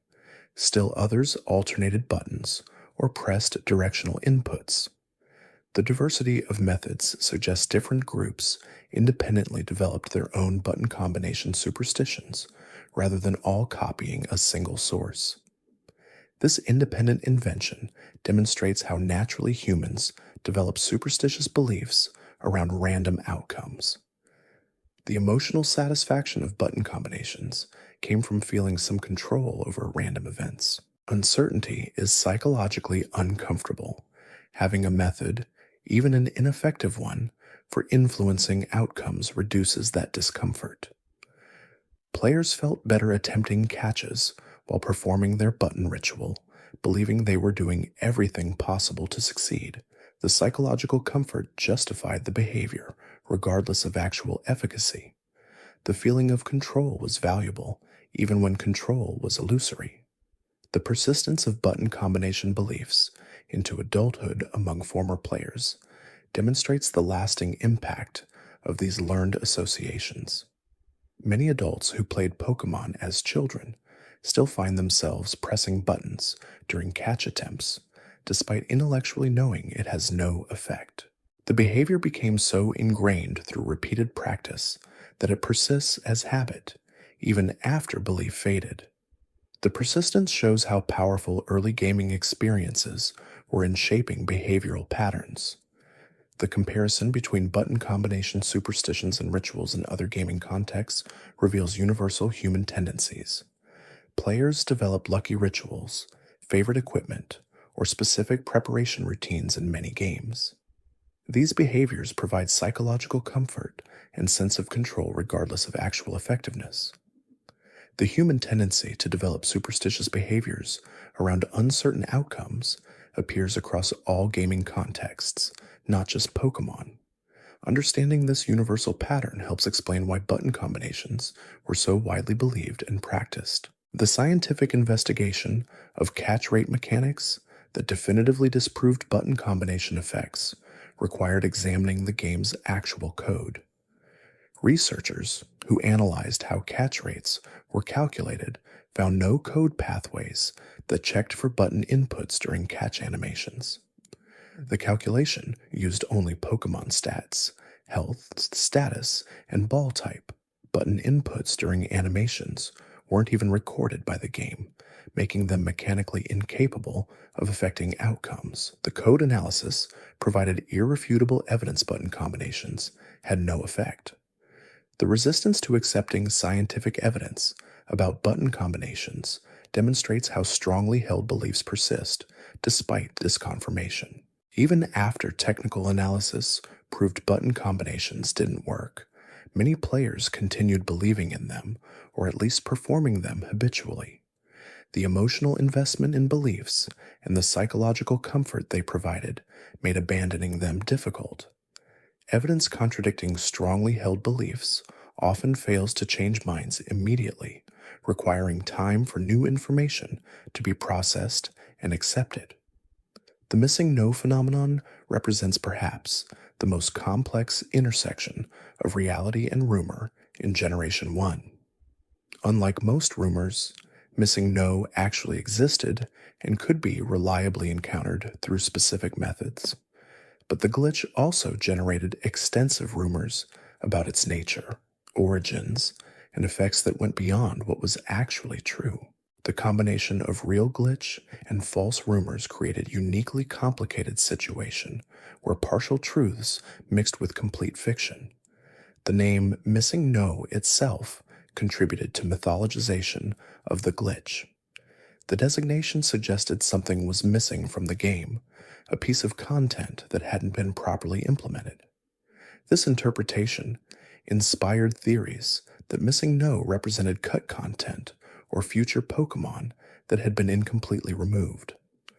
The reality was more mundane. Missing No appeared when the game tried to load Pokémon data from memory locations that didn't contain valid Pokémon information. The glitch was programming error rather than cut content, but the name encouraged more exotic interpretations. The visual appearance of Missing No as corrupted graphics added to its mysterious quality. The scrambled pixels didn't resemble any intentional design, making Missing No seem alien and otherworldly. Different variations of the glitch produced different visual appearances, from the famous backward L shape to entirely different scrambled patterns. This variation suggested Missing No wasn't a single entity, but rather a category of glitches, though most players thought of it as one specific thing. The actual effects of encountering Missing No included item duplication and graphical corruption. The item duplication was reliable and useful, multiplying the 6th item slot to over 100 quantity.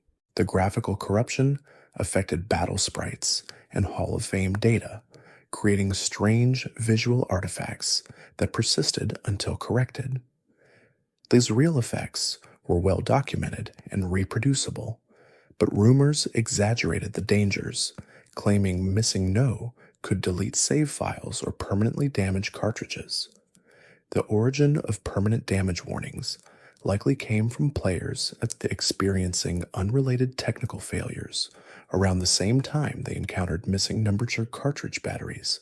Dying or save corruption from other causes would be attributed to Missing No if players had recently caught the glitch Pokémon. This false attribution created correlation between Missing No and save loss that wasn't actually causal. The coincidental timing reinforced warnings that became self-perpetuating within player communities. The technical explanation for why Missing No appeared involves understanding how the game stored and accessed Pokémon data. The Old Man glitch overwrote the player's name into memory locations used for wild encounter tables. When the game later tried to read encounter data from Cinnabar's coast, it read the name data instead of proper encounter information. The corrupted encounter data pointed to invalid Pokémon slots, producing missing no and other glitch Pokémon. Understanding this mechanism required programming knowledge most players lacked. The various forms and types of missing no reflected different memory states when the glitch was triggered. The most common form appeared as normal/bird type with the backward L shape. Other variations appeared with different types and visual appearances, depending on specific memory contents. The diversity of missing no forms confused players trying to understand the glitch. Some thought different forms were separate glitch Pokémon. Others believed specific methods produce specific forms. The complexity made comprehensive understanding difficult. The strategic use of missing no for item duplication transformed it from scary glitch to useful tool for many players.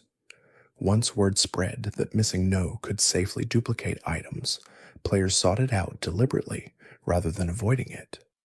The shift from fear to utility shows how understanding affected relationship with the glitch. Knowledge that missing no wasn't actually dangerous made it valuable resource rather than threat.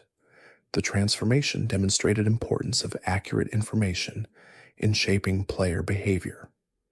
The cultural status of missing no as simultaneously real and legendary created unique position in Pokémon history. Unlike purely fictional rumors, missing no could be documented with screenshots and videos. Unlike intended content, it wasn't acknowledged officially and existed outside normal game mechanics. This liminal status made missing no fascinating as both actual game element and underground secret. The combination of reality and mystery created perfect conditions for mythologization. The artistic interpretations of missing no in fan works show how the glitch captured imaginations. Fan artists drew missing no as intentional creature design rather than corrupted graphics. Fan fiction writers created narratives explaining missing no's existence and purpose. The creative works treated missing no as character rather than programming error, giving it agency and significance beyond technical reality. This creative engagement transformed glitch into cultural icon. The preservation of missing no in later games through Easter eggs and references shows how significant the glitch became to Pokémon culture. Later games occasionally included missing no references, acknowledging its importance to the franchise's history. These official nods validated missing no's cultural significance, recognizing it as an important part of player experience, even though it was never intended content. The preservation shows how unintended elements can become valued parts of gaming history. The comparative analysis of how different rumors spread reveals patterns in information transmission. Simple rumors with clear claims and easy understanding spread faster than complex ones, requiring extensive explanation. Rumors promising immediate practical benefits attracted more attention than those offering only exploration satisfaction. Rumors that could be quickly tested were either rapidly confirmed or debunked, while those requiring extensive time investment persisted longer. Understanding these patterns illuminates mechanics of information spread in pre-internet gaming culture. The geographic spread patterns of rumors show how physical distance affected information transmission speed before internet connectivity. Rumors originating in one region took time to reach distant areas, spreading through networks of players who moved between locations or corresponded with distant friends.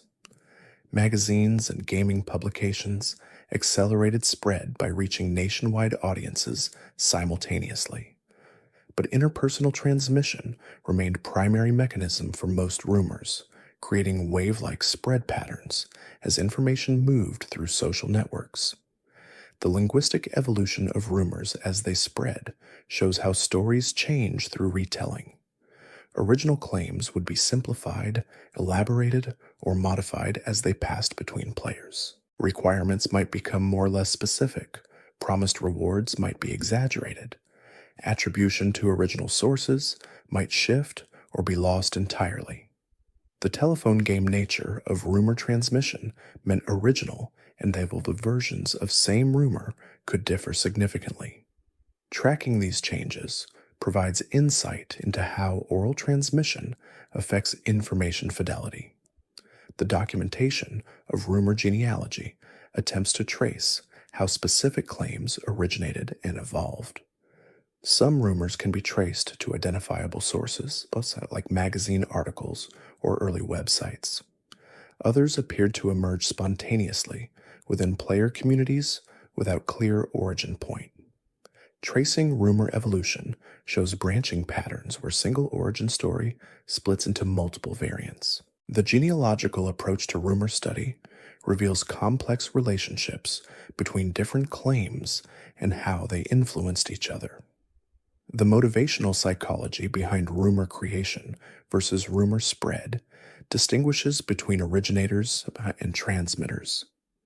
Some players deliberately created false rumors, either as jokes or to mislead others. Others genuinely believed false information they had received and shared it in good faith. Still others were skeptical, but shared rumors anyway because they were interesting stories worth repeating. The varied motivations meant rumor ecosystems included both deliberate deceivers and innocent transmitters. The ethical questions about deliberately creating false rumors touch on issues of honesty and community trust. Players who invented rumors, knowing they were false, violated trust within gaming communities. But the severity of this violation depends on context and intent. April Fool's jokes have different ethical status than malicious attempts to frustrate other players. The intent behind false information matters morally, though the effect on those who believe it may be similar regardless of originators' intentions. The commercial dimension of rumor culture included magazines sometimes publishing false information to generate interest. Whether through genuine mistakes or deliberate sensationalism, magazine rumors reached wide audiences and carried authority that interpersonal rumors lacked. The commercial incentive to publish exciting claims, even without verification, created systematic source of false information. The dynamic shows how commercial media can amplify misinformation when accuracy isn't adequately prioritized. The role of confirmation bias in maintaining rumor belief, despite contradictory evidence, deserves deeper exploration. Players who wanted rumors to be true would interpret ambiguous evidence in ways that supported their beliefs. Failed attempts would be explained away rather than accepted as disconfirmation. Any success, even if coincidental and unrelated to rumored method, would be taken as validation. The motivated reasoning protected beliefs from evidence that should have disproved them. The social identity aspects of rumor belief created in-groups and out-groups within player communities. Those who believed specific rumors formed one group, while skeptics formed another. These divisions sometimes created tension as believers and skeptics debated the truth of claims. The social identity investment in belief made changing positions difficult because it meant shifting group membership. Belief became entwined with social belonging in ways that transcended purely factual considerations. The generational transmission of gaming knowledge through family structures created interesting dynamics. Older siblings would teach younger ones about Pokémon, passing down both accurate information and false rumors. The teaching role gave older siblings authority that made their claims credible to younger ones. When older siblings shared false rumors, younger ones had little reason to doubt them.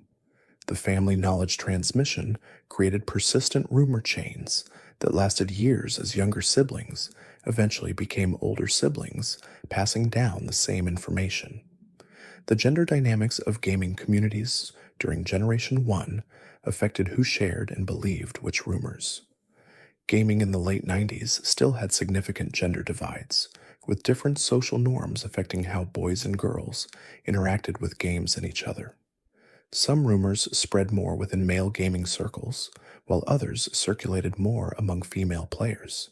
The gendered nature of social networks meant rumor spread patterns weren't uniform across entire player populations. Different demographic groups had somewhat different rumor ecosystems. The class and economic factors influencing gaming access affected rumor culture significantly. Players from wealthier families might have multiple game versions, strategy guides, and more frequent game purchases. Those with fewer resources might rely more heavily on rumors and shared knowledge. The economic inequality meant information access wasn't equally distributed, creating rumor vulnerabilities that varied by socioeconomic status. Understanding these class dimensions adds important context to how rumor culture functioned. The educational differences between players affected their susceptibility to various rumor types. Players with stronger math skills might be more skeptical of probability-related claims about button combinations. Those with more scientific reasoning ability might be better at designing tests to verify rumored methods. But educational advantages didn't make players immune to rumors. Even very intelligent people can be fooled by compelling false claims. The relationship between education and rumor belief was complex rather than simple correlation. The regional cultural contexts shaped how rumors were interpreted and transmitted. American player communities had different dynamics than Japanese, European, or Australian ones. Cultural assumptions about games, technology, and information sharing varied between regions. These cultural differences meant rumors took different forms and had different lifespans depending on regional context. A complete understanding of rumor culture requires attention to these cultural variations rather than assuming uniform global experience. The technological infrastructure differences between regions affected information access and verification abilities. Areas with better internet connectivity saw faster rumor debunking as online communities could more easily share verified information. Regions with limited connectivity relied longer on interpersonal transmission and magazine content. The digital divide affected rumor ecosystems, creating information inequality that privileged some player communities over others in access to accurate information. The language barriers between different regional player bases meant rumors didn't always translate directly. Information from Japanese sources might be misunderstood when transmitted to English-speaking players. Translation errors could create new rumors or distort existing ones. The linguistic fragmentation meant international rumor culture was more complex than simple global spread of identical claims. Each language community had somewhat distinct rumor ecosystem shaped by translation challenges and linguistic isolation. The documentation practices that eventually emerged for preserving rumor history show community dedication to maintaining gaming culture. Fan wikis, video documentaries, and archived forum discussions all serve to record what rumors existed and how they functioned. This documentation ensures future generations can understand this aspect of gaming history even as direct memories fade. The archival work represents recognition that rumor culture, despite being based on falsehoods, was culturally significant and worth preserving. The academic study of gaming rumors provides scholarly legitimacy to what might otherwise be dismissed as trivial false beliefs. Researchers in fields like psychology, sociology, and media studies analyze gaming rumors as cases of information spread and belief formation. The scholarly attention validates gaming culture as worthy of serious study. The research produces insights applicable beyond gaming, using game rumors as accessible examples of broader human behavioral patterns. The pedagogical applications of rumor case studies demonstrate practical value beyond historical interest. Teachers use gaming rumors to illustrate concepts about evidence evaluation, skeptical thinking, and information verification.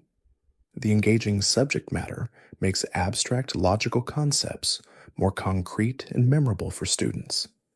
The educational utility ensures rumor history serves purposes beyond mere nostalgia or entertainment. The false beliefs become teaching tools that help develop critical thinking skills. The creative industries that emerged around rumor culture include content creators who produce videos, articles, and podcasts exploring gaming myths. This content serves entertainment purposes while also performing archival and educational functions. The creators build audiences interested in gaming history and culture.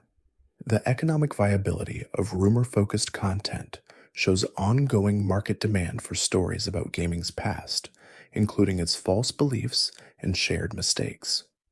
The nostalgia factor driving interest in rumor history reflects broader trends in gaming culture. As gaming matures as medium, interest in preserving and understanding its history increases. Rumor culture represents specific historical moment that can't be recreated but can be remembered and analyzed.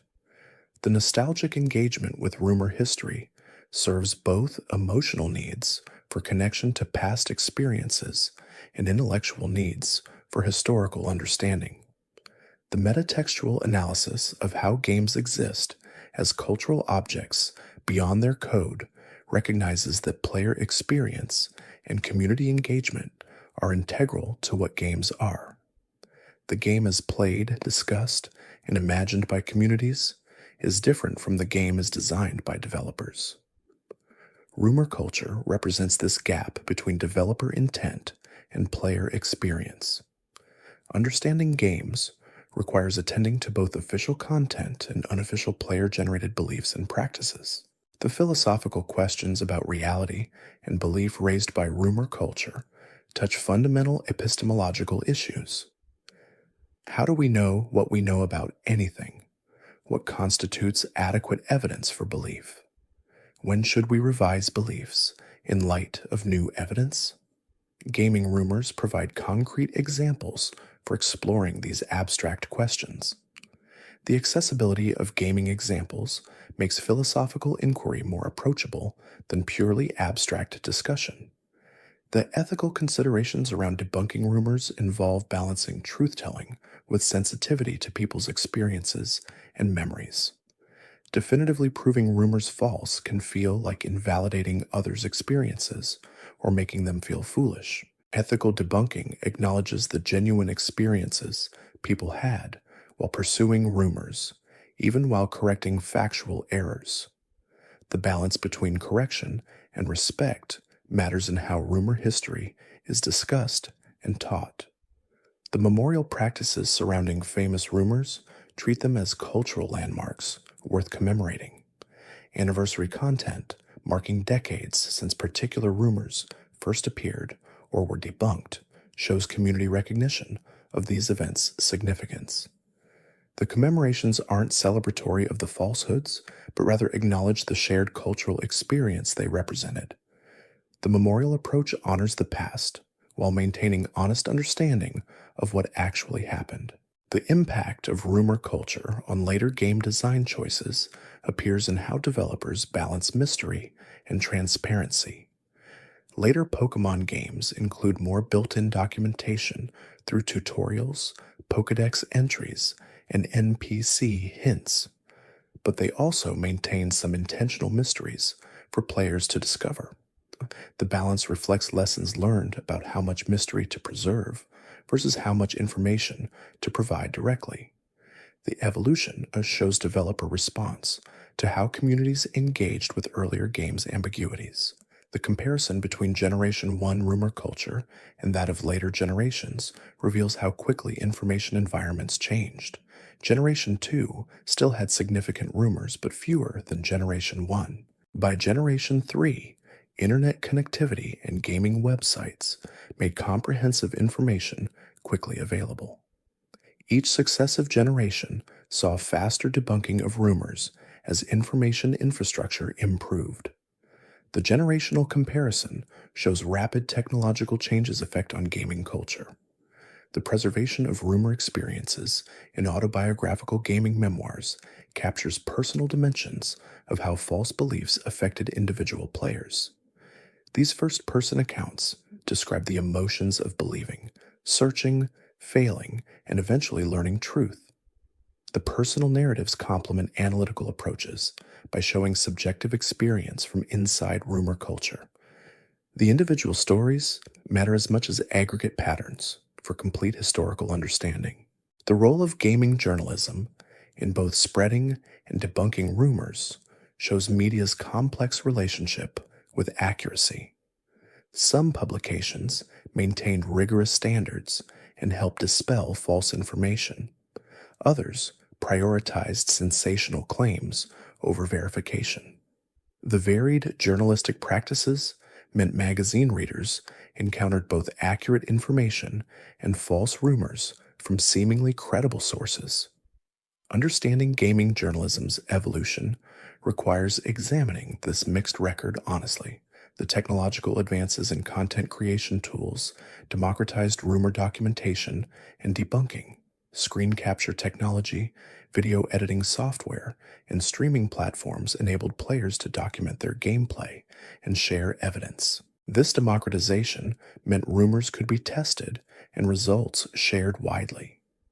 The technology shifted power away from institutional media toward distributed community verification. The change fundamentally altered information dynamics around gaming.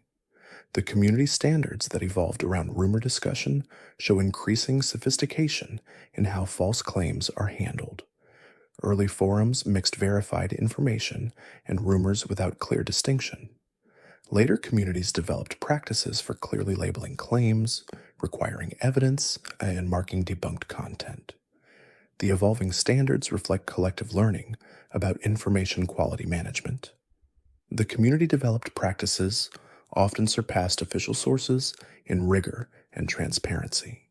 The economic impact of rumor culture on Pokemon's commercial success probably net positive, despite the falsehoods involved. The mystery and speculation kept interest high between official releases. The word-of-mouth discussion generated by rumors provided free marketing. The sustained engagement created by searching for secrets extended the game's commercial relevance. While individual players might have been frustrated, the aggregate effect of rumor culture likely benefited the franchise financially. The artistic legacy of rumor culture includes fan works inspired by false claims about content that didn't exist. Fan games implementing rumored features, artwork depicting Pokegods, and fiction exploring imagined locations all demonstrate creative responses to rumors. This artistic output represents transformation of disappointment about non-existent content into creative production of new content. The creative response shows how rumor culture inspired rather than just frustrated players. The archaeological excavation of old gaming media reveals rumor culture's material traces.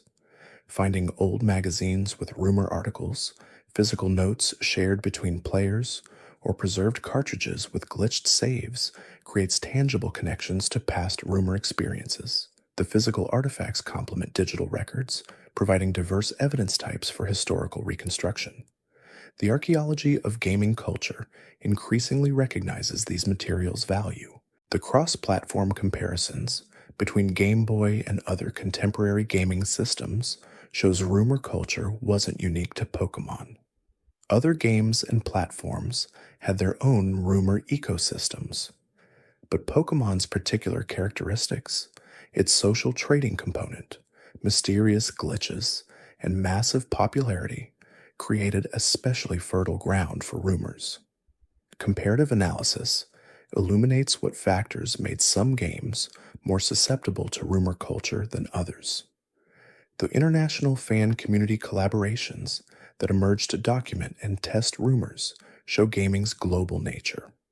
Players from different countries worked together through early internet forums to verify or debunk claims. The international cooperation demonstrated gaming's ability to transcend national boundaries and create global communities. The collaborations also helped overcome language barriers, as multilingual players translated information between regional communities. The recognition that rumor culture served positive social functions, despite being based on falsehoods, complicates simplistic characterizations. While rumors were objectively false, they created community bonds, extended engagement, and sparked imagination. The social goods produced by rumor culture had real value, even though their factual basis was incorrect. This recognition doesn't justify spreading misinformation, but does acknowledge the complex relationship between truth and value in social contexts. The comparative media studies examining rumor culture across different entertainment media reveal gaming-specific characteristics. Television shows and movies had their own fan theories and speculation, but gaming's interactive nature created different rumor dynamics. The ability to test theories through gameplay created verification possibilities that didn't exist for passive media. Understanding gaming rumors requires recognizing how interactivity affects speculation and belief formation. The influence of cognitive biases beyond just confirmation bias includes availability heuristic, where memorable examples disproportionately influence belief. A friend who claimed to have achieved rumored result created memorable example that outweighed abstract statistical arguments about probability. The anchoring effect made initial exposure to rumors set baseline beliefs that were difficult to adjust. Understanding the full range of cognitive biases helps explain rumor persistence. The social network analysis of rumor spread reveals structural patterns in who shared information with whom. Central figures in gaming communities served as information hubs that amplified certain rumors. Peripheral community members might believe rumors longer because they had less access to contradictory information. The network structure affected both how quickly rumors spread and how long they persisted. Analyzing these network effects provides insight into information flow dynamics. The longitudinal studies tracking individual players' rumor beliefs over time show how people's relationships with false information evolved. Many players went through phases from initial belief, through active verification attempts, to skepticism, and finally to nostalgic reflection. The developmental progression shows how engagement with rumors changed across different life stages. The longitudinal perspective reveals rumor belief as dynamic process rather than static state. The impact of rumor culture on trust in gaming information sources created lasting effects on how players evaluate claims. Having been fooled by rumors made many players more skeptical of extraordinary claims about games. This learned skepticism served protective function in later gaming experiences. But excessive skepticism could also prevent belief in legitimate, unusual content. The calibration of appropriate skepticism remains an ongoing challenge for gaming communities. The institutional memory of rumor culture persists in gaming communities through stories passed between generations of players.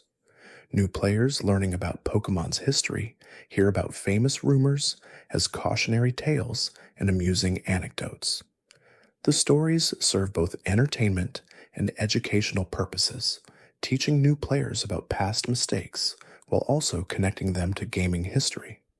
The persistent retelling ensures rumor culture remains part of collective memory, even as direct participants age.